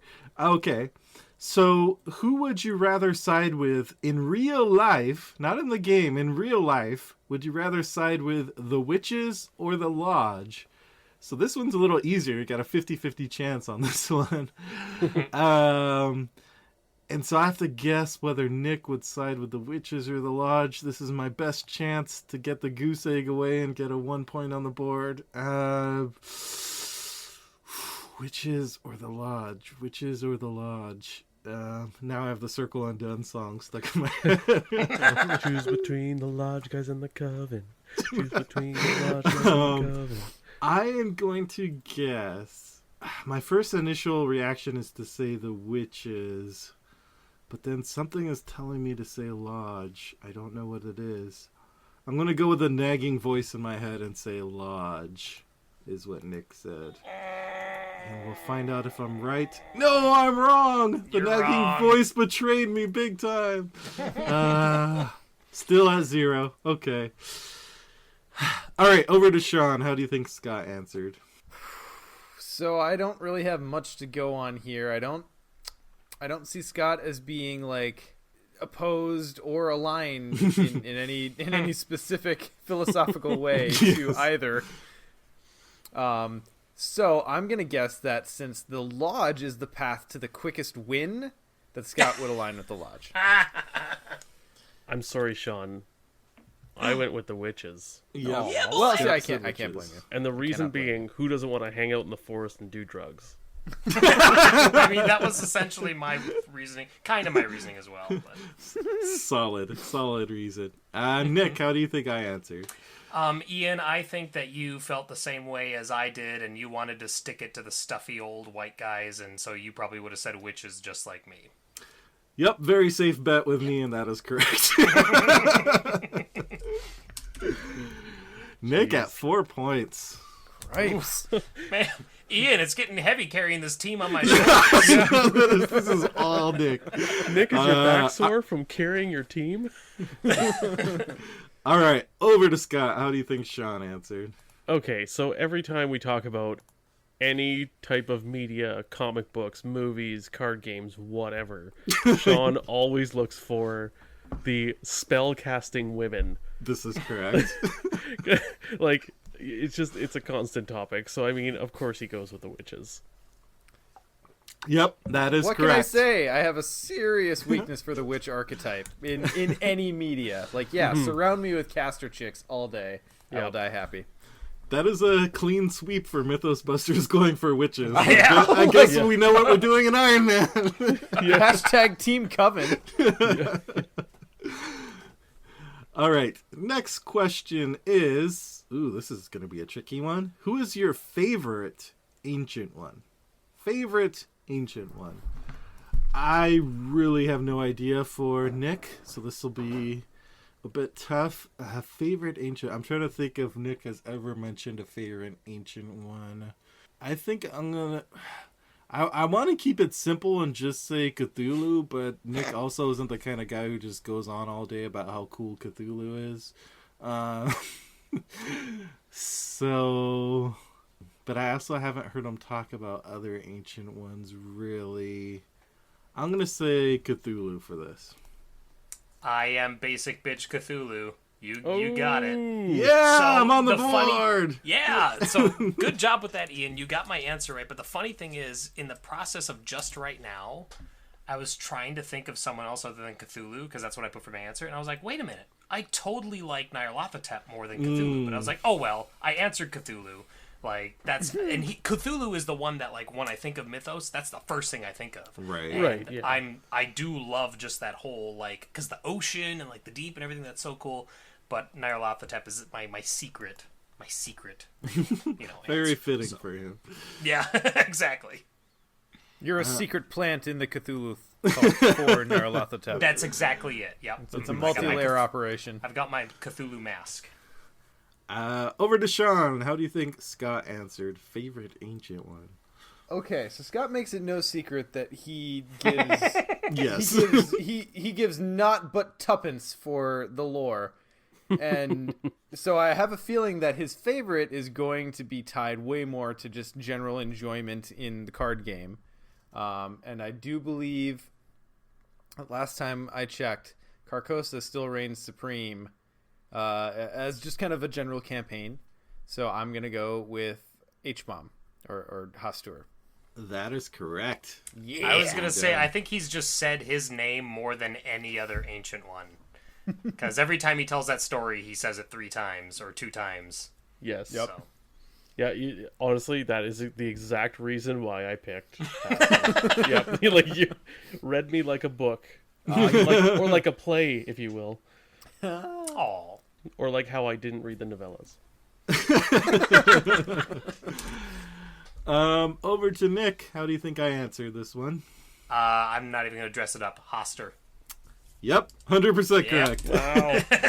I don't think I make a secret of that one. So No. Okay, so is Brown Jenkin an elder god? God, I hope not. No. Our Mythos If he was, that probably would have been my answer. Oh no, I'm thinking of my guess on Sean now. Oh, yeah. We haven't made many Brown Jenkins jokes lately. Now I'm getting nostalgic. Yeah, not since Secret Name wrapped We're about to up. start talking about TCU nonstop. It's Yeah. you. It'll happen. All right, we are over to Scott. How do you think Sean answered this? My favorite Brown Jenkins story is still, or joke is still, when we got you the statue. When he Oh woke my up and God. Brown Jenkins was literally Yeah. next to him. Oh, so great. I know you've talked about stories from the Mythos that you've read and you've enjoyed. But to be quite honest, I probably just zoned out when you started talking about more. I would expect no less. I think because you like Diana so much in her story, and she was also part of the Silver Twilight Lodge, that oh god, it's either Azathoth or Nyarlathotep, just because Nyarlathotep is cool. I think I'm gonna He's go. the shit. Yeah, I think I'm gonna go with Azathoth. That is incorrect, sadly. Sean's Oh. exact answer was Cthulhu. I'm a basic bitch. Eh, It was really funny to me that Nick was like, Cthulhu, I'm a basic bitch. No, Yeah. wait, Nyarlathotep. And I'm like, no, wait, some of us are actually basic bitches. I pretend to be a basic bitch so more people will like me. The pumpkin spice latte of ancient ones. I wouldn't say that I have, in particular, any fondness for the mythology of a specific old one. Like, Hoster's got some cool stuff going on, but, like, for me, it's more just, what one is most impressive and terrifying to me? And since I legitimately have, like, a sea monster phobia, like, Cthulhu's at the top of that list. Plus, as Nick said, like, when you think Arkham Mythos, when you think Lovecraft Mythos, you Yeah. start with Cthulhu. Right. So, again, basic bitch. All right. So, we're getting towards the end of this round. Our team leads by 2, if my math is correctly. 6-4. What? All right. 6? So, a question that looks potentially easy on the face of it, but it might be a little bit tricky. What is the best class in the game? The best class in the game. All right. Starting with me. So, my question is Nick going to go with his guardian love, or is he going to answer something else that he thinks is the best class? I think he's going to go with the guardian love, so I'm going to guess guardian. And yay, I'm correct. Okay, I honestly couldn't, because I remember writing Seeker, but then I couldn't remember. Did I delete it and put Guardian? I can't remember. Yep. So Nick answered guardian. All right, over to Sean. How do you think Scott answered this? Well, I know that Scott plays Arkham Horror, the card game, so I'm going to guess Seeker. I don't think that's what I put. That is actually incorrect. Scott Okay, put so for Survivor. pride points, for pride points, then I would have guessed Survivor. Yes, that is correct. Yeah. Look. I know why you answered that way, Scott, because, like, in your mind, and tell me if I'm wrong, but in your mind, like, once you have the skill floor to play Survivor, you can really pull some magic out of it. Yes. Yeah. Okay. Yeah. Well, there's the pride point for me. Count it. Yeah. Pride point intact. Over to Nick.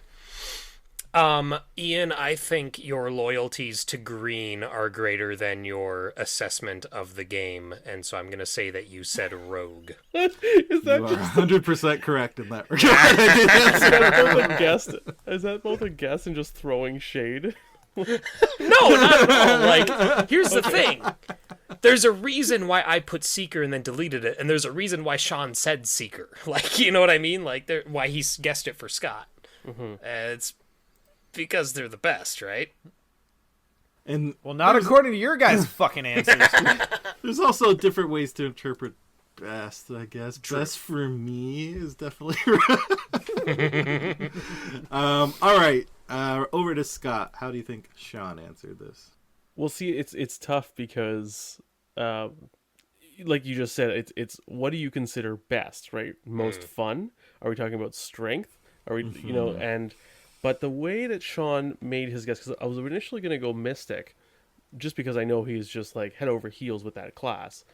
But the way he answered Scott plays Arkham Horror the card game, so of course he answered Seeker, means I think that's the way he answered the question. So I am going to guess Seeker. That is correct. He did in fact answer Seeker. See, Am I the only one here who can see past my own nose? Like I said, it depends on what you see as best. I suppose. I also don't think Seeker is the best true solo class. Which Sure. Well, Sure. now we're going to come to blows. Like coming from like a hard multiplayer perspective, that is a thing. But yeah, I put Guardian because I wanted my teammate to get it right. And since I already did that's how we're Luke fucking playing this overrolling. game. It's gonna be a rough night for Sean. Here we go. next time it's Street Rules Newlyhost Game. All right. Next question, second to last question for this round. Which Mythos-related location would you most want to visit in real life? In real life, which Mythos-related location would you most want to visit? Well, this is tough because of the real-life aspect. There's a lot of Mythos locations that people wouldn't want to visit in real life. I'm going to keep it simple and just keep inside Arkham and try to think of a fun location in Arkham to visit. Network in chat says your house. In the middle of the street. Our house. I'm just gonna say Miskatonic University is an interesting place to. I judge by Nick's sound. That's probably incorrect. The correct answer based on this is a good one. The Dreamlands. The Dreamlands. Yeah, man. I should have guessed that based on the Luke answer. Like, why would you not go there? Like, if you want to go in the forest with witches and do drugs, why not literally go into the drugs? Why not be the drug? Yeah, exactly. It's a new way of mainlining. All right, over to Sean. How do you think Scott answered this? Okay, so I could be like cute and try to pick a character trait and be like, oh, hey, Scott's a paramedic, that's St. Mary's, but I don't think that's where he'd want to go. God, I was gonna go somewhere wildly different until Scott said what he said, so I'm gonna say the Dreamlands and assume that that's where Scott wants to go too. That is correct. Woo! Yep. Why not be the drugs? Don't We're do right math. back where we started. Be math. Scott's a paramedic. What he would want to do if he went anywhere in the world is go to another hospital. Yeah, when you said that, I was like, why would that would make him not want to go to St. Mary's? Yeah. Coincidentally, Be the Drug was the name of my Grateful Dead tribute band in high school. Jesus. There it is. All right, Nick, how do you think I answered this? So I'm probably just gonna go with my gut here because my gut said Carcosa. But then your rationale that you went with me was like, what's a place that would actually be okay to visit? Like, you wouldn't fucking go insane. But I'm still gonna stick with Carcosa. Close, because that was my first answer, but then I was like, it'd probably drive me insane, probably not good. Probably would. So I picked the Clover Club, actually. Oh, well, yeah, I should have seen that one. All right, well, can't win them all. Being a rogue guy and also being a big historical buff, like, I want to have that speakeasy experience and see what it was really like. And I've heard the spaghetti sauce at La Bella Luna is choice. Yes, but now I kind of want to change it to Dreamlands because that's a good answer. I just didn't think of it. It's a vodka sauce. Yeah. All right, be the drugs. All right, Scott, how do you think Sean answered this? So I think I'm just gonna. So I'm gonna go for a guess, and then I'm just gonna add an extra point if I get it super specific. So my guess is the Silver Twilight Lodge. However, if he specifically said the basement of the Silver Twilight Lodge, I'm saying I get a bonus point for that. but I would guess Silver I mean, Twilight that's Lodge. nice that you're inventing your own bonus. I know. Here. Calling Specifically a shot. the basement where Diana did her rituals and stuff like sacrifices and all that. Like, you know when she's a cultist in the art of her cancel, I think it is? I assume that's the basement of the lodge. So, I'm going to go with the lodge. Incorrect. Oh. Sean actually picked the Dreamlands too. Wow. Believe it or not all of my answers are Diana Stanley. I know. Just That's most. it's an but not easy all. place to go, but Be the drugs. Be the Although drugs. Diana Stanley is mayor of Sean's Dreamlands. So. it's Yeah. entirely true. She's the reigning queen regent. And last question for round 1. Who is the best guardian in the game? I'm going to keep it simple and not outthink myself here and just say Roland is Nick's answer. I hope to God I picked Roland. You did, in fact, pick Roland. Okay, good. Nice. Picking up some points here. All right. Let's swing it over to Sean. How do you think Scott answered this? I can't recall Scott having ever like explicitly saying he has some affection for any specific guardian. So my best guess is just the one that's a monster. So I'm gonna go with Mark Harrigan. That's what I was going to guess too. That is Yep. 100% correct. Nice. For the exact reasons you said. Mac. Fucking Mark Harrigan. Mac? All right. Over to Nick. How do you think I answer this? So, again, the old gut is telling me that it's like, okay, he probably said Leo because Leo can take Rogue. I'm trying to think of who you have talked about. You can't say Tony, even though that would be fitting. You can't say him. So I'm trying to think of the other Guardians and who you've talked about. I know you played Zoe a lot. I know you like Zoe. Yeah, gosh, Zoe, like, yeah, you know what? Screw it. I'm gonna say Zoe. So close again. That was Damn again going to be my initial answer because I do love Zoe, but I actually answered Mark for that one. Oh, I didn't even think him. I know you like him, but I didn't even think he was one of your choices. It's for me. It mostly comes down to the card draw. That card draw. Oh, is just, sure, yeah. yeah. It's hard to get around card draw in a card game. Eric in chat says Lola Hayes. Scott, how do you think Sean answered? Oh, I am between a rock and a hard place here because part of me thinks Mark because he's a goddamn sexual tyrannosaurus, as Sean would like to say. That he But at the is. same time, again, going back to the caster chicks that he loves, Zoe Samaras is basically like a DIY caster chick. Or do you think he was cheeky and he put Diana? I wouldn't put it past me. I wouldn't either, honestly. But I don't hear him talk about Zoe that much, like, ever. But I'm gonna have to go with Mark Harrigan. Yep, that is correct. That's because it is correct. He is the best guardian. Yes. Mac. Well, that was a close finish. Sean and Scott's team almost caught up, but if my numbers are right, I think we won by 9-8. Yep, I have 9-8. Oof. Overall leaderboard, hopefully my numbers are correct. Nick has 6, Sean and Scott are tied at 4, and I have 3. Thanks, Ian. Love you too. Holding up the end.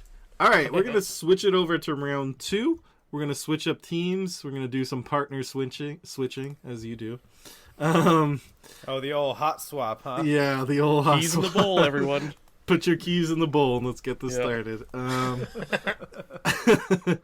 So I'm going to switch the order of the teams around a little bit so that the same people aren't going. And let's do, for round 2, it's going to be Nick and Scott on the same team and myself and Sean on the same team.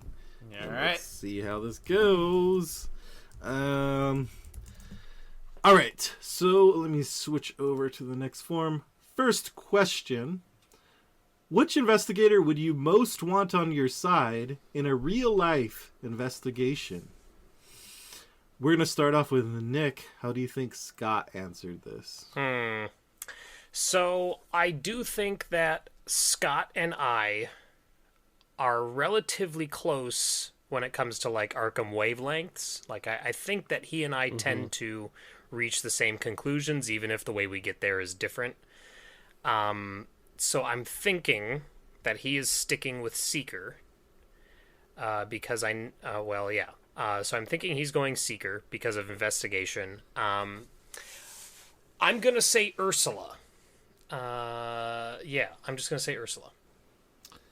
That is incorrect. Scott put Tommy. Oh, I was way off. Tommy?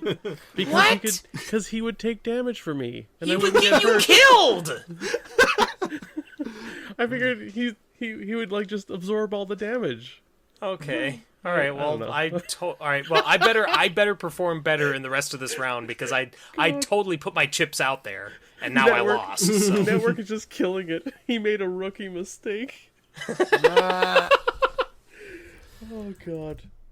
All right. Let's switch it over to Sean. How do you think I answered this? Oh, good God. I okay, don't so remember there's... how I answered this.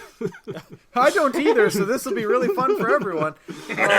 So the crux of the question for me is when you say a real life investigation, does Ian mean and interpret that to mean like nowadays pull an investigator in and in 2020 we're doing an investigation who's most valuable, or do we get sucked into the 1920s and now suddenly who's most valuable?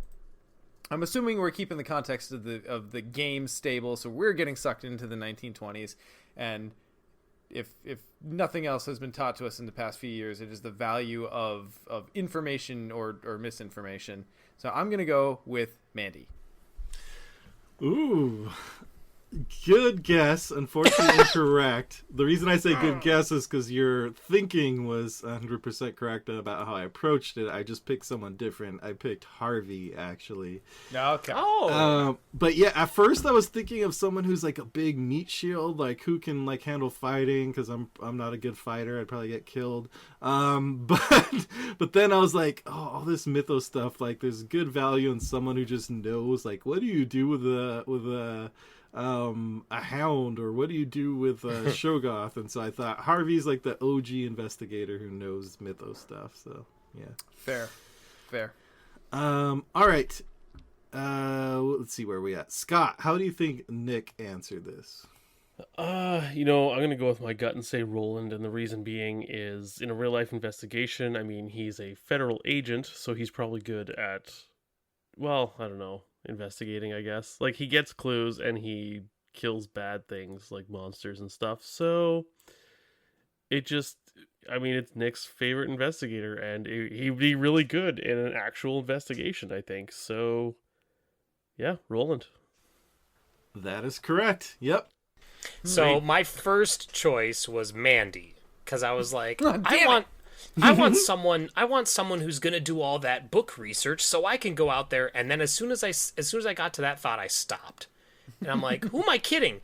I don't want to go out there. Let me do the research. Who's good at going out there? out there is where it sucks. That's where it's bad. That's the bad So yeah, stuff. good job, Scott. Okay, and over to me to guess Sean. Literally, who knows? I don't. I'm tempted to say Diana just to have Diana by your side. I could go the not a bad guess. I could go the information angle as well. Maybe like a Daisy type. I'm gonna say Diana. I'm gonna say Diana.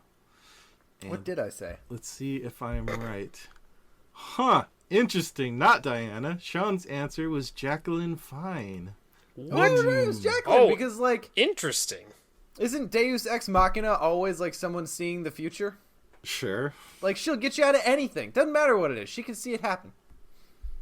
There we go. That's what that was. All right.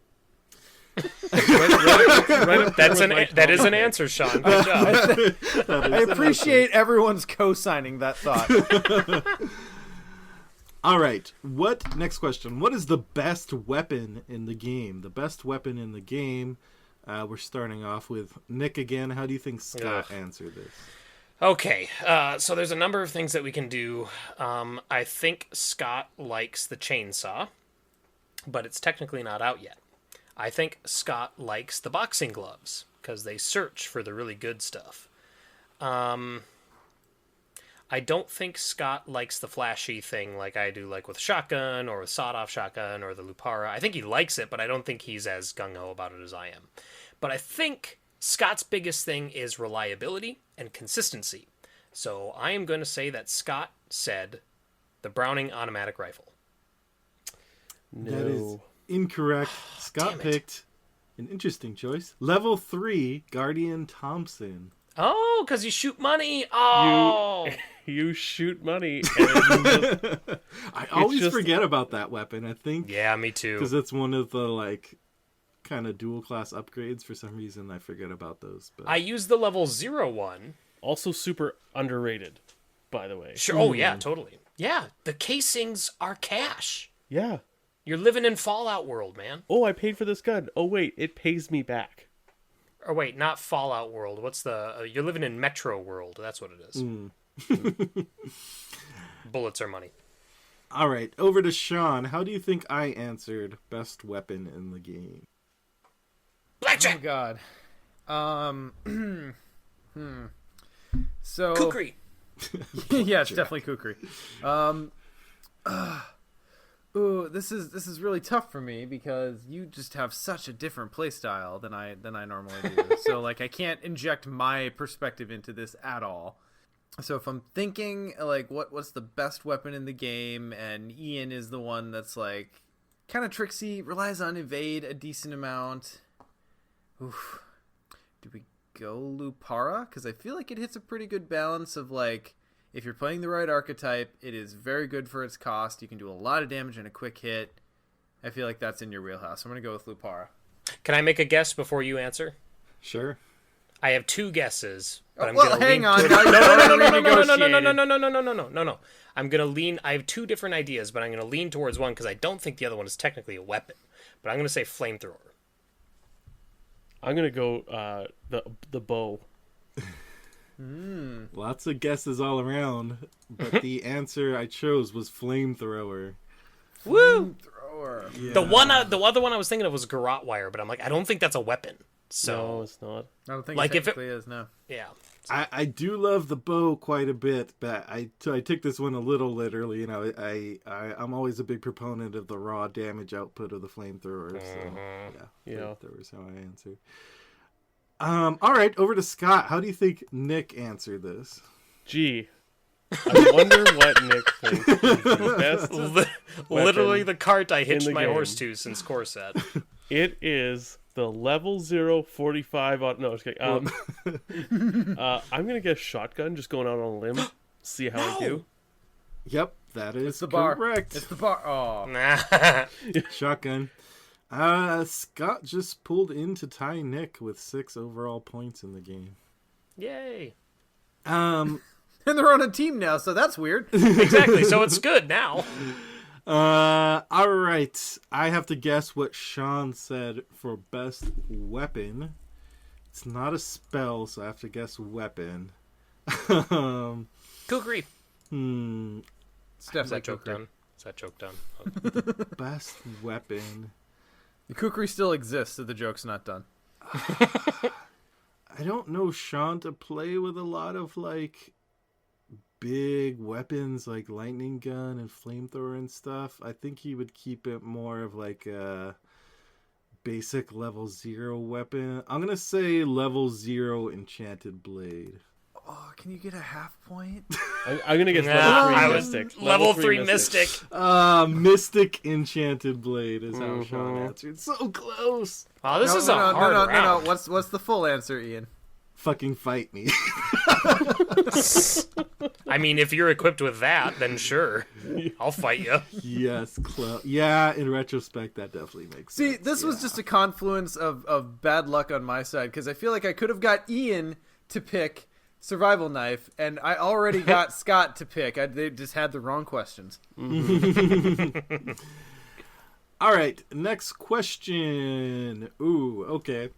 Who is the best mystic in the game? The best mystic in the game? Well, we are going to start with Nick trying to guess Scott's answer for best mystic in the game. I still think that Scott and I tend to be on the same Arkham wavelength. So I'm going to say Luke. That is incorrect. Scott said Agnes. Ooh. Oh, really? Yeah. How interesting. The sheer disappointment in Nick's voice. She's the mystic who can take red. It makes sense. And also, she's just like that ability, like her solo ability. I mean, Luke's pretty good solo too, and is Marie. I don't know. I just think Mystic is Diana. Thank God, Agnes. You really feel strong about this vote, don't you? I'm bad with names. I'm of a singular mind on this particular topic. That Min is the best. It's all those drugs from the witches. But anyways, yeah, I don't know. I think she's the strongest. Yep. All right, most Sean. How do you think I answered this one? Oh God. Okay. This is tough, but I think you're between Diana, which is great, and Jacqueline, who is new. And I'm trying to figure out who tickles that like tricksy bone that you like to have tickled. Yes. I mean, no, let's not mince words here. Okay. So I think at the end of the day, when all the sets have released and this question gets asked again, your ultimate answer will be Diana. But I think today, right now, what you answered was Jacqueline. I actually answered Luke for this one. Well, all right then. Who the Ian, fuck are I miss you, Ian? you. Do I even know you? The sad part is I hadn't played I'm Jacqueline taking the ring yet back. when I took this survey. If I had played Jacqueline, it might have indeed tickled my Trixie Bone.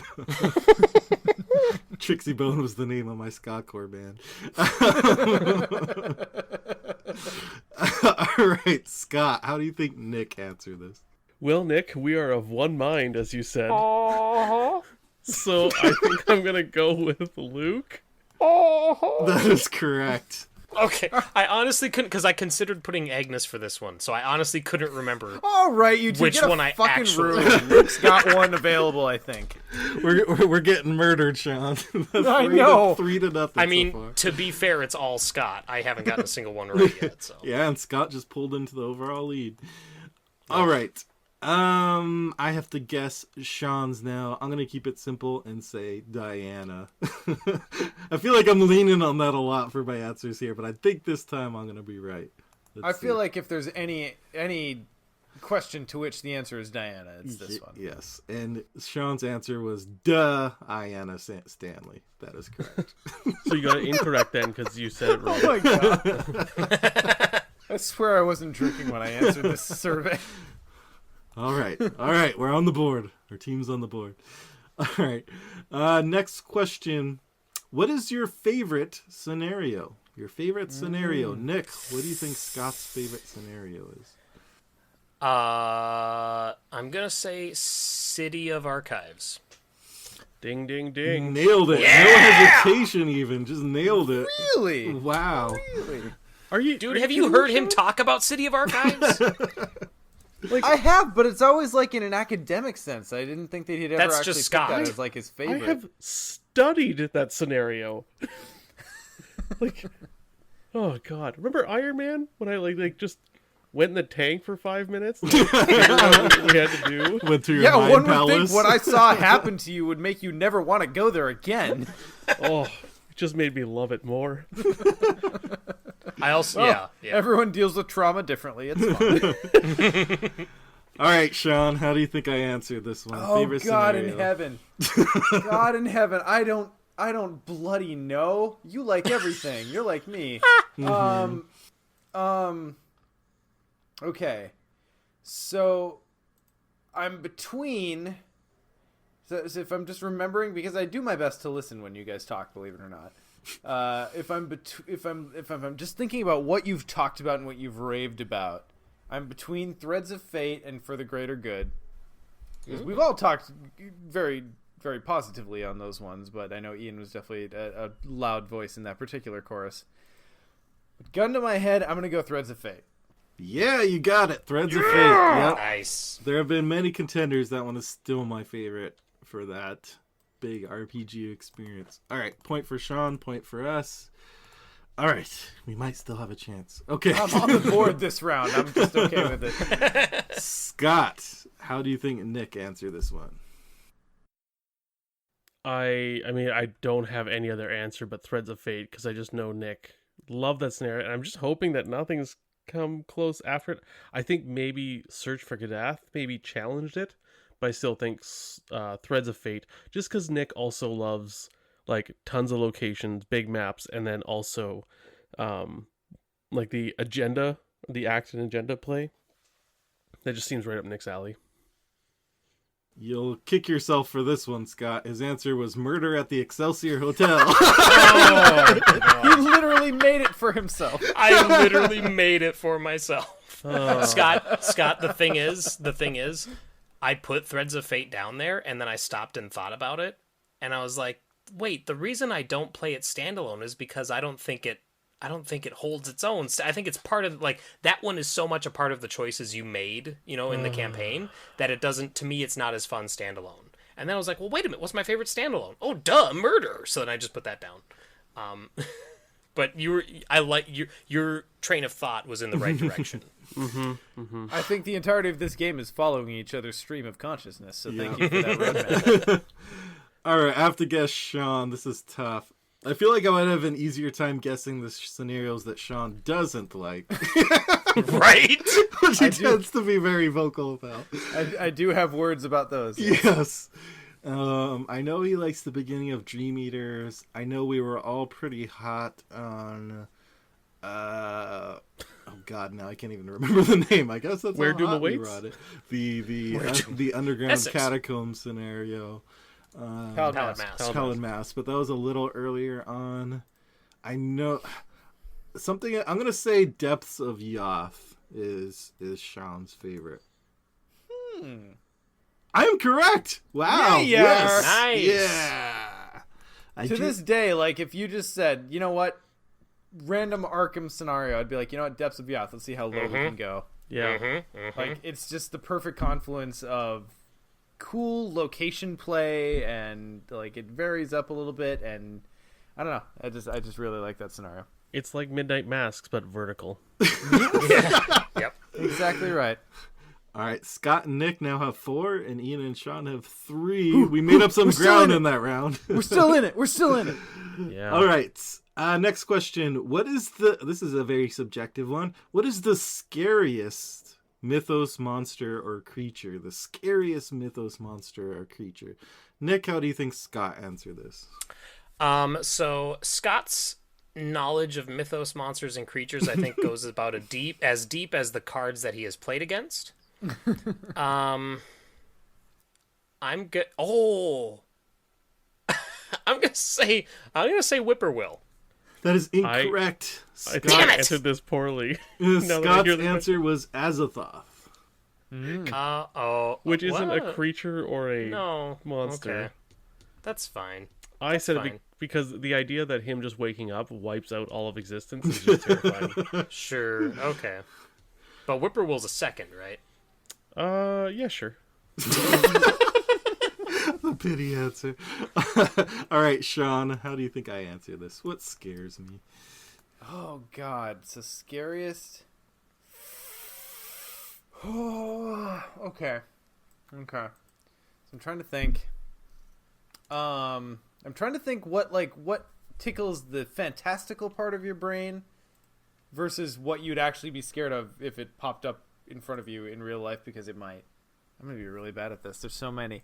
I'm gonna go with what was the corpse dweller from Pallid Mask, and that's a real shot in the dark.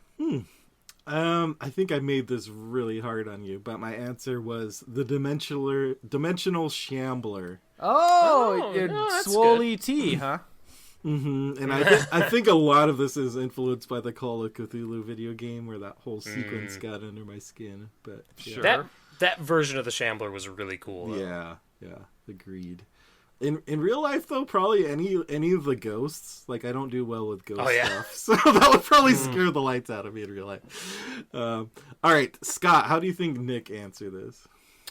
Well, I'm thinking hotel security, but I don't think he'd jerk himself off a second time. At least not by the ice machine. Oh man, like I don't know. And I think part of this is also my issue of just not knowing the mythos beyond the cards I play. The slime-covered dole, I guess. The good old D hole. Yeah, the D holes do make me uneasy. But Nick's answer was Shoggoth. Cool, I remember that being a word on a card somewhere. There's 2 in the game. Oh, wait, are there more than 2 now? I believe that's correct. Yeah. Where Doom Awaits and Excelsior.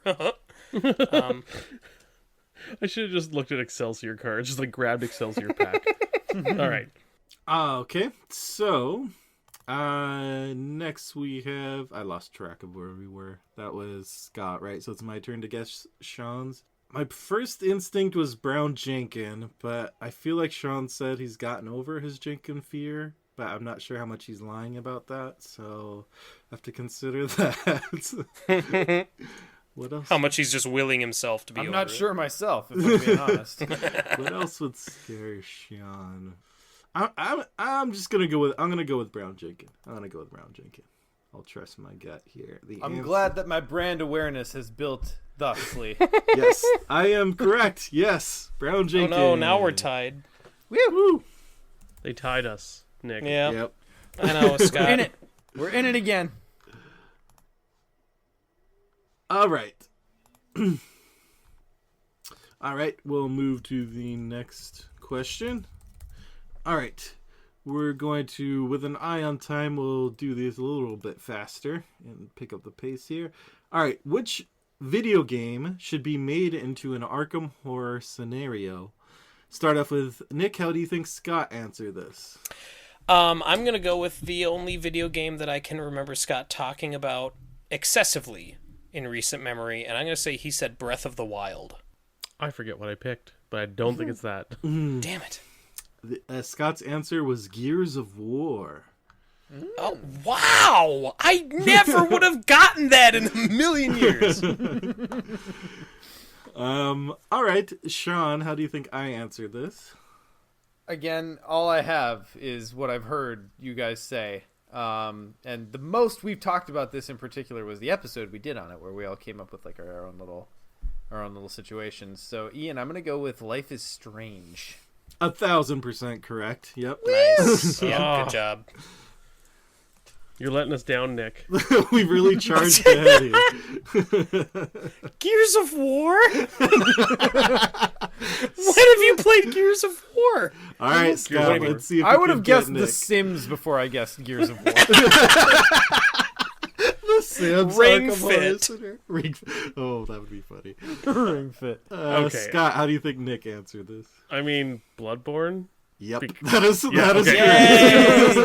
correct. All right. Did that take thought?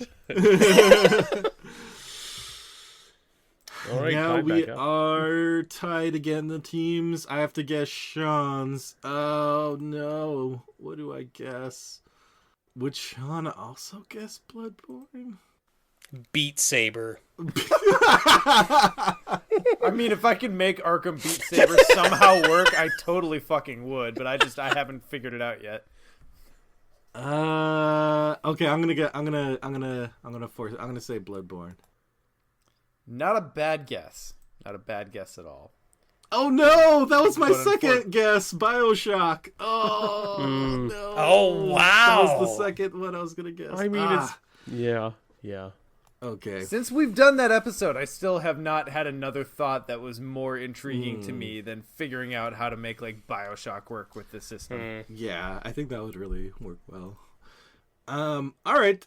A flip of another question we had earlier. What is the most overrated card in the game? I feel like this one is harder, actually. What is the most overrated card in the game? Nick, what do you think Scott said?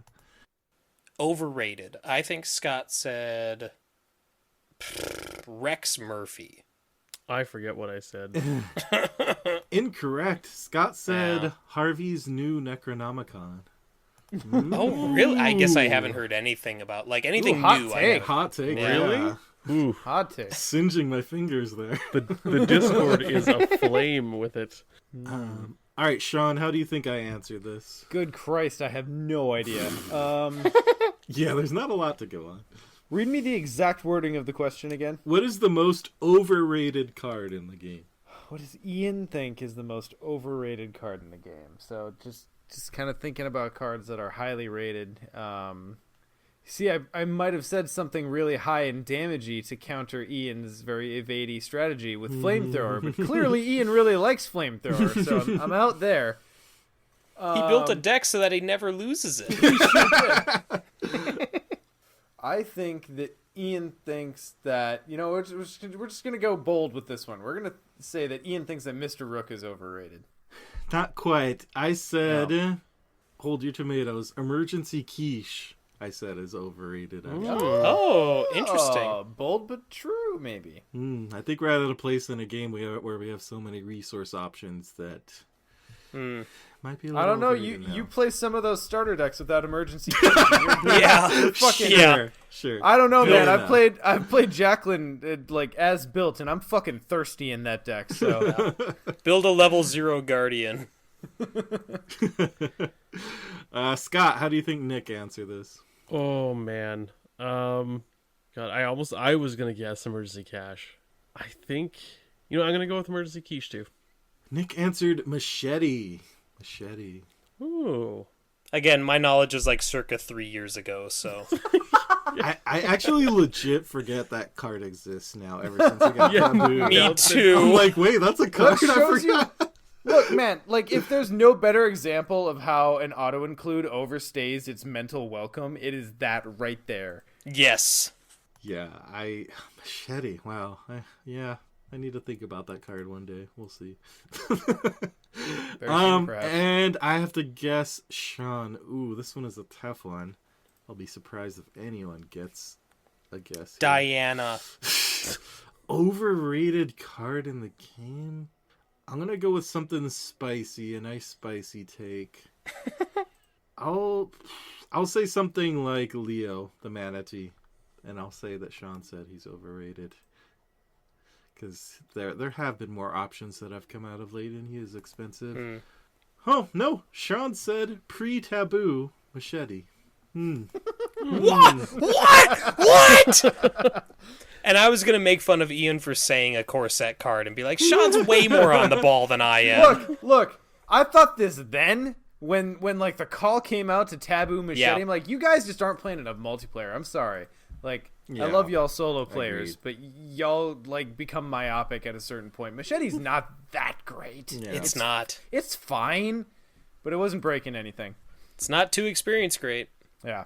Clearly, once Sean and Nick are on the same team, they're just going to smash face. That's what you'd think. I know. Nick and I were always the friends who could like agree on bands that we'd like, but we would never ever agree on what is their best song. Yeah. Okay, that concludes that. Next question we got. All right, last question for this round. Where were we at with points? We're Are we tied, still 5-5. tied? Wow. We're 5-5 right now. This is it for this round. Okay. Which cycle is your favorite? Nick, how do you think Scott answered this? Which cycle is your favorite? I think that Scott is still going with True Yellow Carcosa. You are incorrect. Actually, he What said the Dream fuck, Scott? Eaters. Dream Eaters. Oh, that was a good one too, though. Yeah. I remember that one, and it was good. Yeah. Oh yes, that. I remember. That old chestnut. Sean remembers. Sean, how do you think I answered this? Oh, good lord! I'm sure I don't know. Read me the exact wording again, because this gets so important. I find no, this gets important. I find. Which cycle is your favorite? Ian, I'm still gonna guess that at this point, Carcosa is your favorite cycle. That is correct. Yes. Yep. Yes. That is correct. Our team takes the lead. All right, let's see if Scott and Nick can tie it. Scott, how do you think Nick answered this? Okay. Well, it's not. Let's see. I don't. It might be Carcosa, but I'm also thinking it might be Dunwich because Nick just likes the basics as well. No, I mean, like, self-described basic bitch. I did say that, but I also said I'm a secret basic bitch. I think. Oh God, but I know TFA. You know what? I'm gonna have to go with Carcosa. That is correct. Yay! Oh. Still the fave. All right, we're all tied up. So it looks like it's on my shoulders to guess Sean. And Sean can't remember exactly what he answered. So. Yeah. Diana. Yeah, it could be something like Circle Undead for Diana, but I think Sean is still on the Carcosa train as well, is going to be my guess. And I am correct. Yeah, yes. Wow. Oh, that's a tough one to beat. It's so good. Mm-hmm. And it was number 2. Yeah. It is literally the only one where the return came out and everyone went, okay. Yeah. Like the obligation, it's the obligated return to box. Why are we returning? What needs fixing? Yeah. So another 1-point game. Myself and Sean win by 1.7-6. Woo! So I still think that Scott and I are on relatively the same wavelength when it comes to Arkham. We just get there in a completely different way. Just completely different ways. If I have my individual tallies correct, chat, you can let me know if I'm wrong. I have Scott and 9 with the lead, and then the rest of us are tied at 7. 3-way tie. Ooh. Okay. My, how the Nick has fallen. So it's wide open going into this last round. We're going to do a little bit of a speed round for this last one. All right, so our teams this time around will be myself and Scott versus the dream team of Sean and Nick. Let's see if they Nick actually pull it off. 30 years of We got 30 years on these two. 30 years of friendship obscuring the fog is that's the issue. My first 3 answers are going to be Disturbed, Muse, and Linkin Park. How would you describe my perfect Friday night? All right, first question. Who is the best seeker in the game? And I have to guess for Scott. I'm going to guess that Scott said Mandy 100%. I believe you are correct. Let's see if I'm right. Yep, I am correct. All right. So on the board right off the bat. And nice. Moving over to Sean. How do you think Nick answered best seeker in the game? Oh, Roland. This one's tough because Nick's been having a really good time recently with Min, who is very good. And I don't know 100% his experience with Mandy, who I would believe is the closest to the objective answer we have. So I'm going to go with Min. Incorrect. Nick's answer was Ursula. Oh, all right. Sorry. Also correct. Not wrong. Not incorrect. Scott, how do you think I answered this? Oh, man. There's a couple ways of thought. I think I'm probably going to end up going with Mandy, but there's an inkling in my head that you did like a grit your teeth and be like, I guess it's like pre-taboo Rex. But I think you went with Mandy. You are correct. I did go with Mandy. Yeah. All right, and finally we have I lost my spot. Nick for Sean. So I I want to say for Sean, I want to say like Daisy. The first one that came to mind was Norman, because I know he loves to play Norman. But I would argue Norman isn't a seeker. And I also think that Sean would agree that Norman isn't one of the best seekers out there. So I'm actually going to delve into back when he and I played Arkham 2nd Edition. And I'm going to also say Mandy. That is correct. Sean didn't indeed say Mandy. Did we all say Mandy? It's up for you. Oh, I said Ursula. Yeah, never mind. That's right. I said Ursula. Yeah. The royal exclusionary we. Yeah, you're right. Did we, i.e. you, all say Mandy? This is going to be a tough one because it's guessing a number. What is the ideal number of skill cards in a deck? I am guessing for Scott. Ideal numbers for skill cards in a deck. I'm going to say it's an even number with 2 copies of each. So I'm going to say 6 is what Scott guessed. Responded. I think I went with 8. Ah, that was my other guess. Yes, Scott did in fact say 8. Incorrect. I have a very new respect for skill cards nowadays. I was going to say, your taste in skill cards, it started high, then it went way down, and now it's right back up there. Yeah, because they just get stuff done when you're already doing stuff that you need to do. Sean, how do you think Nick answered this? Oh boy. I too think Nick is going to go with an even number, because I know he's pounded home how he prefers 2-ofs to 1-ofs in almost every case. So I too am going to go with 6, because I feel like 6 is the even number that we'd land on. That is correct. Yes! Nice. All right, teams are tied. Scott, how do you think I answered this? Well, being the rogue, and I think you probably went with an even number 2. I am also going to guess. I'm going to guess 8, because oh god. How much have you been playing Winnie? Because then the answer is 16.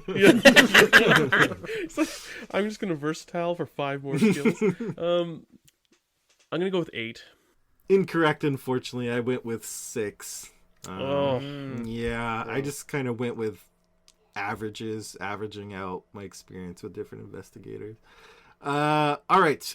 Nick, how do you think Sean answered this? So I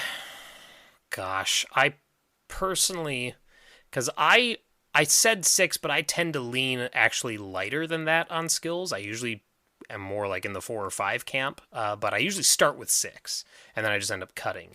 I feel like Sean is kind of in the same camp as me when it comes to that. I feel like Sean and I are on pretty much the same wavelength in Arkham. We might reach the same conclusion by different methods, but so I'm actually going to say... I thought that was us. So did I, Scott. So did I. I'm going to say 6 for Sean as well.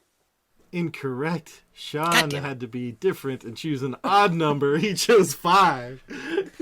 Holy shit! I almost said 5. I feel like for most investigators, there's one skill where you're like, you know what? I'm not going to need you all the time, but I do still want you. Sure. 5 is where I normally land. Incorrect, but okay. I thought for a second there you were going to guess 5, Nick, and I was about to flip my table. I was like, there's no way he's going to guess this. I was thinking about it. I'll just say that. I was thinking about it.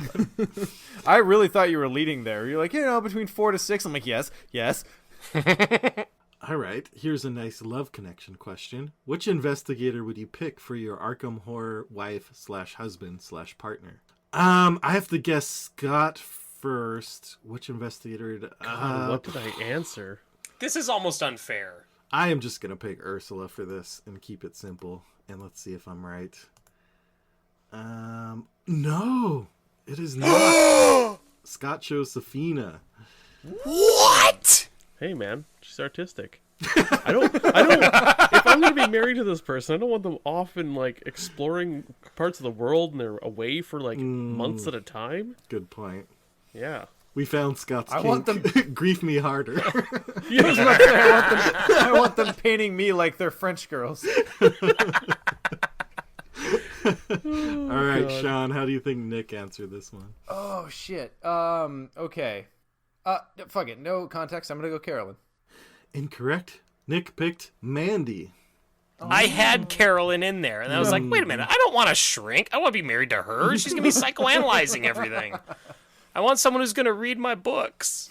The shock therapy set is set up on her side of the bed, just ready to go. All right, Scott, how do you think I answered this one?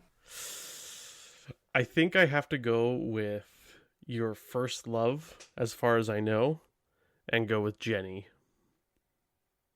So close. That was what I really wanted to pick and what I was going to pick. And then I was like, but she's so rich. We don't have a lot in common. But you could be rich together. Yeah, I picked Rita was my choice for that one. Oh, Nice. yeah, yeah. All right. Let me go ahead and throw this ball in the air and you just slam dunk it, Nick. What do you think Sean guessed? I believe that Sean guessed Min. No, I'm kidding. I think he said Diana. Yes, exact answer. Diana is best waifu. I don't even want to put that point on the board, but I'm going to because I missed 5. I will make you. It's gonna happen. That was the slam dunk. Just let it happen. All right, next question. What is the hardest scenario in the entire game? What is the hardest scenario? I have to guess for Scott. Hardest scenario? This is a tough one. We talked a lot about Boundary Beyond. I don't know if Scott would pick that for toughest. I think the Egypt ones are just universally recognized as hard. I'm gonna say the Egypt ones. What the hell is the first one called? Eternal Slumber. Eternal Slumber. Yep. So close. Scott said The Gathering. Oh, Scott. I did not even consider this one for a moment. Turn Back Time. Oh, I've still never played Yeah, that me one. either. Yeah, so that's probably why I didn't remember. Yeah, don't bother. Like, Yeah. I've looked at it before and been like, okay, I better bring my A team for that. you need your S team. Yeah. Yeah. S stands for shit kicking. Sean, how do you think Nick answered that?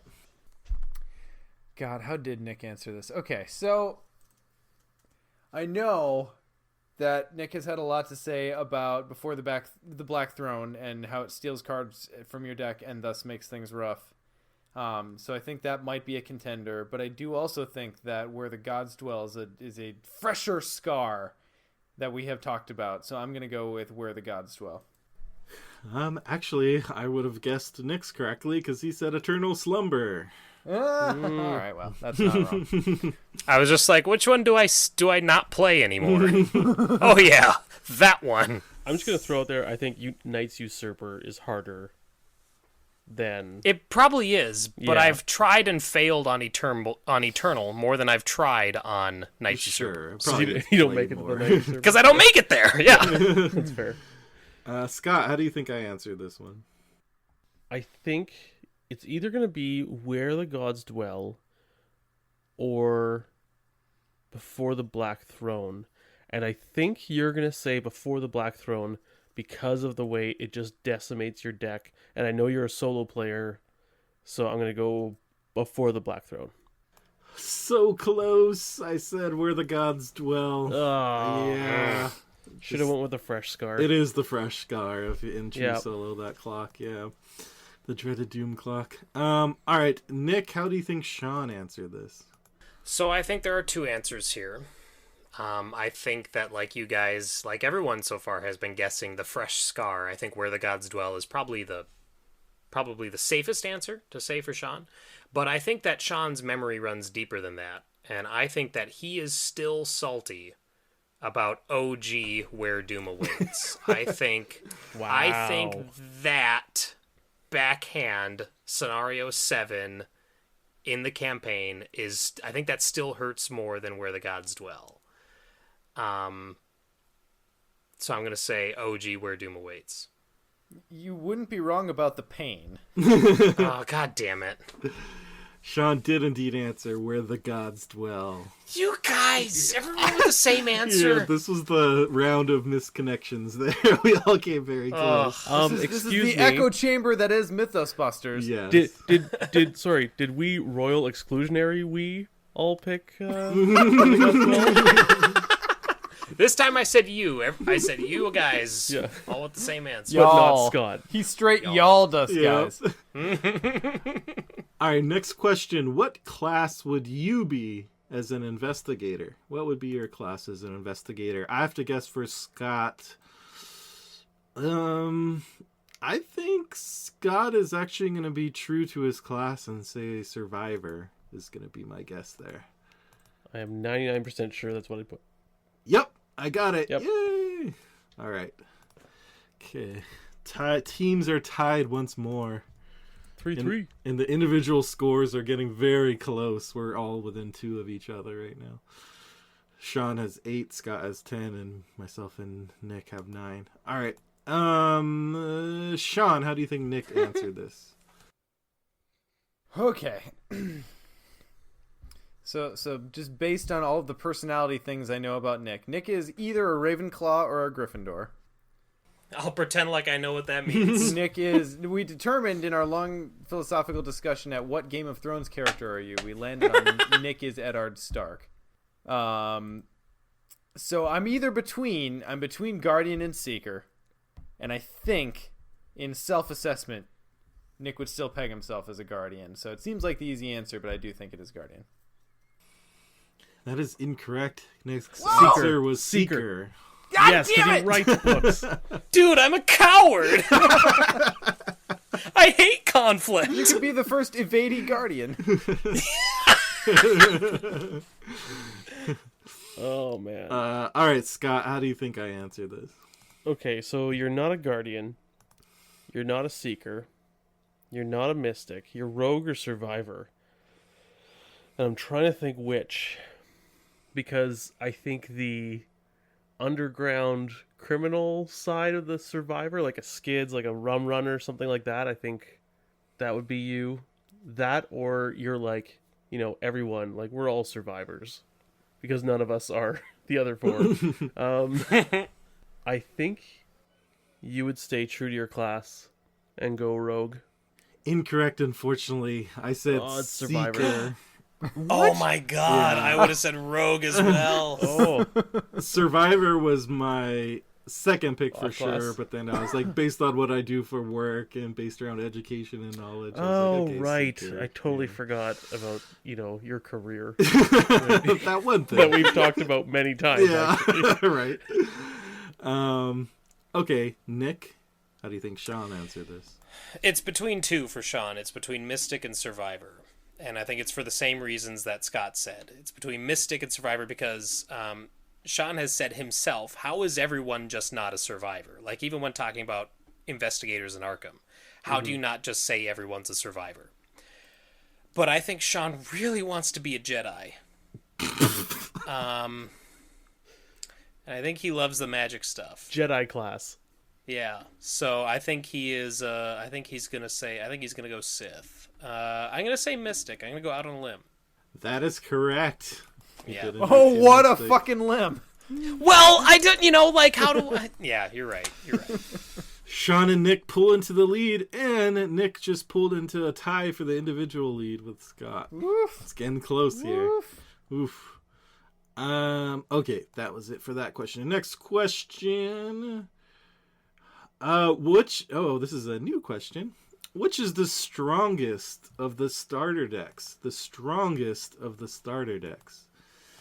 I have to guess Scott's answer. The strongest of the starter decks. Would he go with the class love of Stella? And Stella's actually really legit so far. And I think is a pretty well constructed deck. Harvey's kind of mixed. I'm gonna say Stella. I'm gonna say Scott said Stella. I believe that is what I wrote. Yep, got it. Yep. That is correct. All right. That's skill ceiling, man. That's skill ceiling. Yep. So teams are tied, and I now moved into tie for individually. Sean, what's your guess for Nick? Okay. I think we all recognize, including Nick, I would assume, that Harvey is pretty good, but there's something about his starter deck. I just think he's missing a couple of, like, the key gems that you're drawing for. And I think Nick is a very easy sell on the, like, tank. I take enemies, I seek enemies, I dodge enemies, I get clues when I dodge enemies. Like that whole archetype is just, like, straight in his wheelhouse. So it's the easy answer, but I'm going to go Nathaniel. Nacho, if you will. Nacho is correct. Yeah. Yep. Nice. Also, I've only played Nathaniel and Harvey, so Gotta factor that in. Well, that helps. I was like, shows how please- well I know you. I was like, please let him have heard when I said I only own those two. As I said, I do my best to listen when you guys talk. Okay, how do you think I answered this, Scott? So speaking of listening while others talk, there was a time at the beginning of this episode where Ian was talking about it, and I don't think Ian plays Mystic very often, but he seemed very enthralled with Jacqueline. And she does have quite a deck, and it's one of those ones where if you can figure out how to use all of those token manipulations, I think you're passing tests that you have no business passing. And I'm going to go with Jacqueline. Good guess.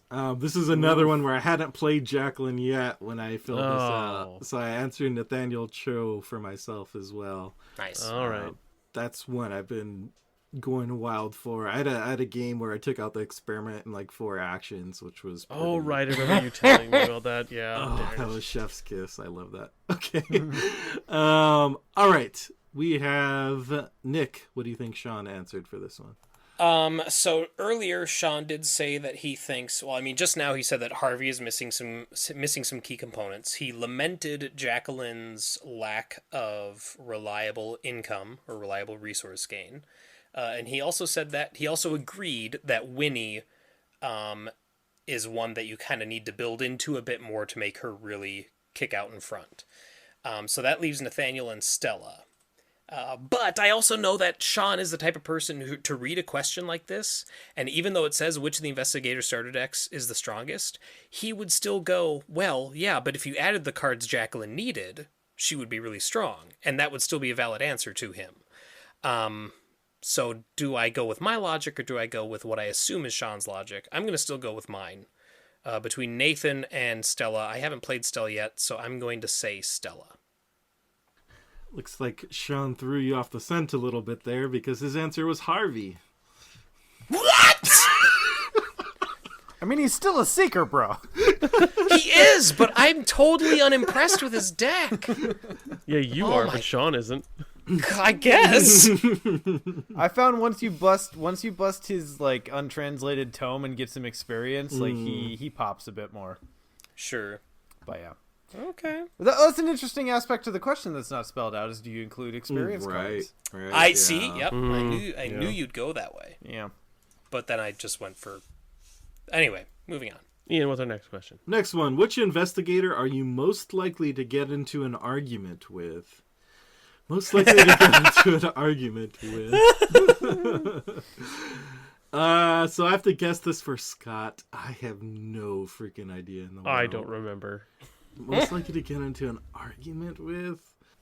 I'm going to say it's someone who's going to, like, hold the game down for him. And even if we're talking about real life, he's still going to bring the game aspect in. So I'm going to say Lola. Why aren't you better? I think I remember. All right, let's see if I'm right. It's not Lola. Oh, Scott said Harvey. Gonna yell at the old man, huh? Oh, there was a thematic reason I picked that. Yes, I used theme. But I can't remember what it was. I think it was because he's just a professor. Like, I don't know. Anyways. Sean, how do you think Nick answered this? Oh, good Christ. Okay. So my best guess is that one of Nick's main hobbies is that he is an actor. And I think that one of the quickest routes to discussion is if you get two leads fighting against each other. So I too am actually going to say Lola. Incorrect. Nick said Tommy. Tommy? He's a cop. Okay. Because you're such a rebel. Well, All right. Scott, how do you think I answered this? So, I have a couple guesses. Mm-hmm. And I think it's either Mateo or Preston. And I think I'm going to go with Preston. You are 100% correct. I did put Preston. Yes! That 1%, bro. Yeah, man. I was like, this is a social justice question. Scott pulls into the individual lead with 11, and our teams are now tied. Yes.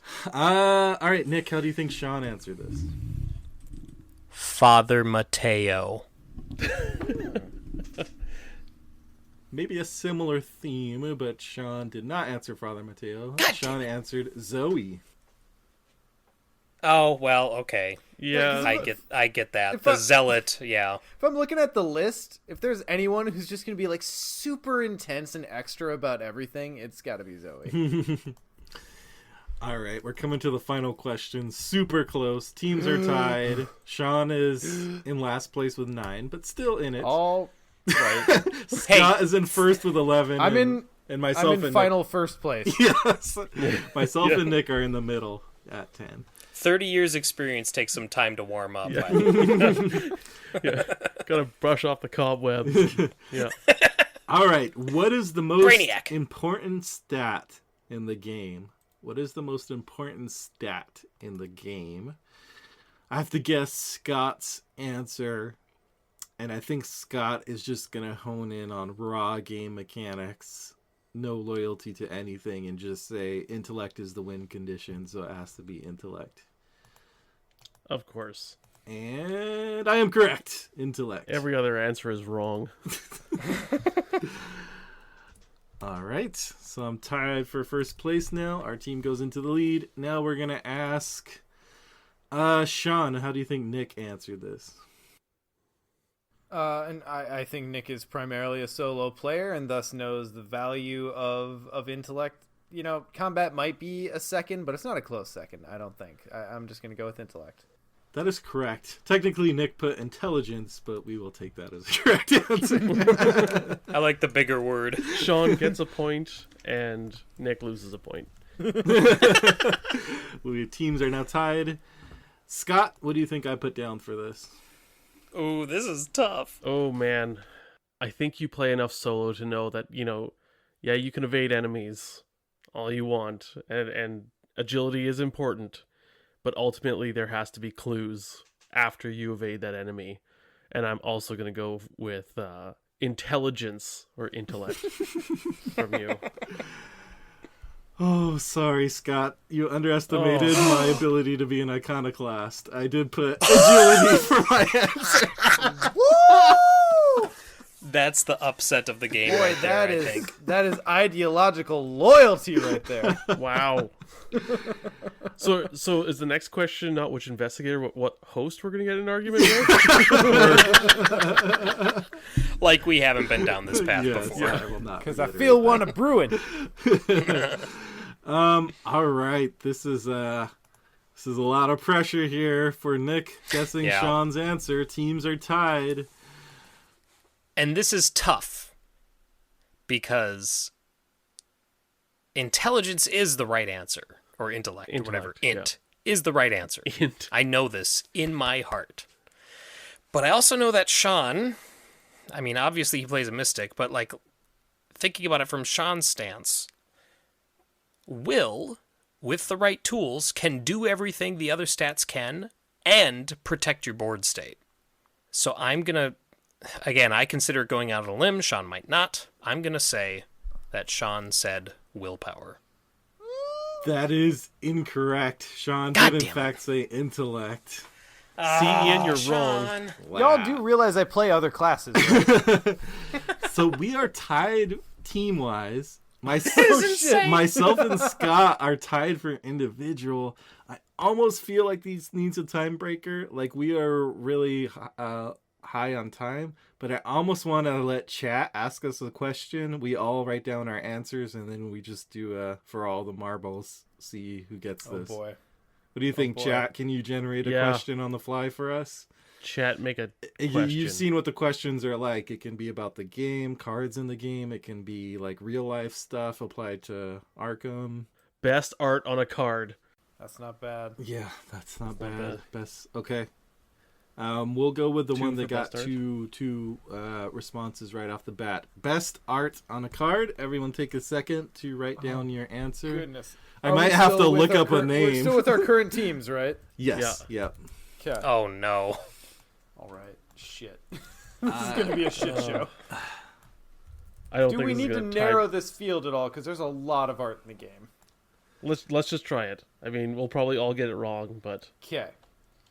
Yeah. Actually, should we do a different question? Because this might be hard for someone. Like That's literally, it's all Yeah. player and all encounter cards. We want a and all scenario question that cards. we're gonna get a definitive winner here, probably. So, we have who is the most undervalued investigator. Next campaign topic after Innsmouth. Which investigator do you think deserves a horrifying? Who is the most undervalued investigator? Could be interesting. I like that. Yeah. One. Okay. Undervalued Who is the investigator. most undervalued investigator? Write down your answer now.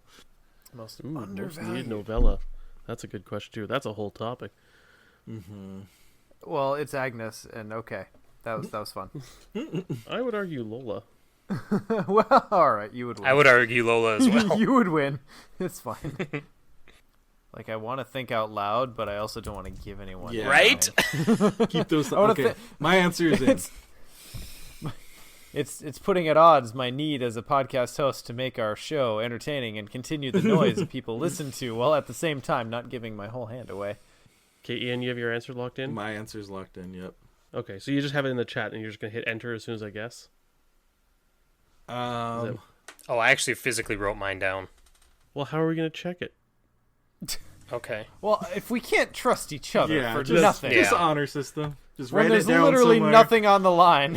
Ian's a rogue. Ian, I'm going to guess Skids for yours. Ooh, good guess, but no. I actually put down Calvin. I think he doesn't. He gets slagged off a lot, and he's actually pretty strong these days. All right. Wanna guess mine? Let's see. Next up would be Sean guessing for Nick. Nick, do you have your answer down yet? I do. Okay, Sean, what did you think in heaven. Nick put down? Okay, so the hard part about this is like how much of this is personal perspective versus like what are you listening to the community say? And I am the community guy. I think just because of the disparity between her perceived value versus probably what's actually happening in the real world, and the fact that Nick did champion her once at an Iron Man event and did his 25% roundly, I'm going to go with Lola, the actress. You got it. Yeah, baby! Pulls into the lead, and Sean tied for overall first. Okay, I have to guess Scott. Scott, you have yours? Yep. Oh, man, what do I say? As soon as you guess, I'm going to hit enter in chat. And I have Scott's like, I'm doing this the right There's way. a few ways to go with this. I mean, it might be Lola for as much as he talks about her, but I think it might be Skids for as much as he talks about. Yeah, I'm gonna say Skids. Actually, he does play that anti-aircraft gun Skids build, so I'm gonna say Skids. Oh, Jim was Scott's answer. Toot. Okay, I'm wrong. toot toot magical flute. All right, Nick, what do you think Sean said? The most undervalued investigator, I think, I actually, because I know he has workshopped this investigator as well. Gosh, his feelings aren't as strong as mine, though. I'm going to say Lola as well. God damn it. Is she undervalued? Sean said windy. Yeah, I feel like this goes back to. Yeah, I feel like this goes back to just kind of listening to new people as they come in and like try to figure out Survivor. Maybe that informs my answer a little bit more, but yeah. Totally. All right, so the team winner with that was Sean and Nick, 1 by 1, another 1-point game. And we didn't get any clarity about individual winner because myself, Sean, and Scott are all tied for first at 11. Oh no! And Nick has 10. And the real magic was the ties we got along the way. Yes. The important part is Nick came in 4th, so that's... It is so on brand for me to start out in the lead and then end in last. I mean, still pulled his 25% by showing up to the show, but... Perfect. Well, I'm glad we all got to know each other a little bit better and prove the ways in which we woefully don't. But let's move it on to a little bit of technical time and wrap this episode up. Nick, what has been grabbing you? I'm going to encourage everybody in the sound of my voice to come to twitch.tv/NicholasCorey on every Tuesday night at 7 p.m., where we are streaming the Rime of the Frost Maiden, the newest Dungeons & Dragons 5th edition campaign. The campaign releases this week on September 15th. We are running some prologue game sessions until I have book in hand. Ian is one of the 6 players in that game, and the 2 sessions so far, despite the technical difficulties, have been incredibly fun. So yes, that's what twitch.tv/NicholasCorey. Stop by there Tuesday nights at 7 p.m. to catch those campaign sessions. Excellent. Ian? Yeah, second that. Weekly D&D is amazing. I think this is my first time playing weekly D&D. It's nice having that to look forward to. Other than that, I got the full release of the Avengers video game, playing that, fully enjoying it. I love the story. And then I've the new campaign expansion for Marvel Champions came out, Rise of the Red Skull. So I've kind of been cold on Marvel Champions for a while. I haven't been playing it a ton, but with the campaign coming out, it's getting me to play again. And I finally found my favorite hero in the game, which is Hawkeye. I'm having a lot of fun with Hawkeye. So it's those archers, man. Yeah, it's fun. Anti-aircraft Hawkeye? Yep. Scott, how about you?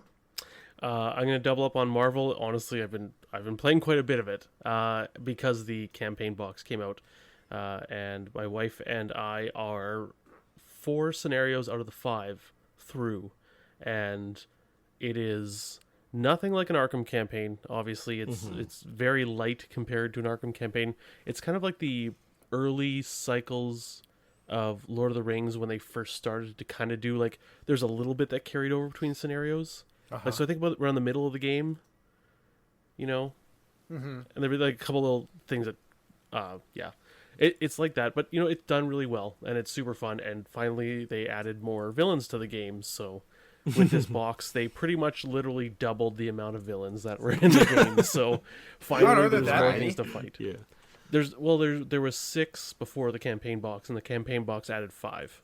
Wow! All right, cool. Yeah. I was on a freeze for buying Marvel stuff, but that seems like good value. Yeah, no, the box is... If you're playing Marvel, you want Red Skull box. Yeah, it's great value. It's fun. Yeah. Damn it! More Marvel heroes... Was You need more things to fight, not more heroes to play. That's fair. Marvel was the first game that I was actually trying to treat like an LCG and just pick and choose, but so far I've just bought everything. So it's a fucking yeah. You're still picking and choosing. You're just picking everything. All right, yeah, this is true. That's where I'm at. Yeah, we should play Marvel sometime. The 4 of us. Anyways, yeah, yeah. Let's talk about that.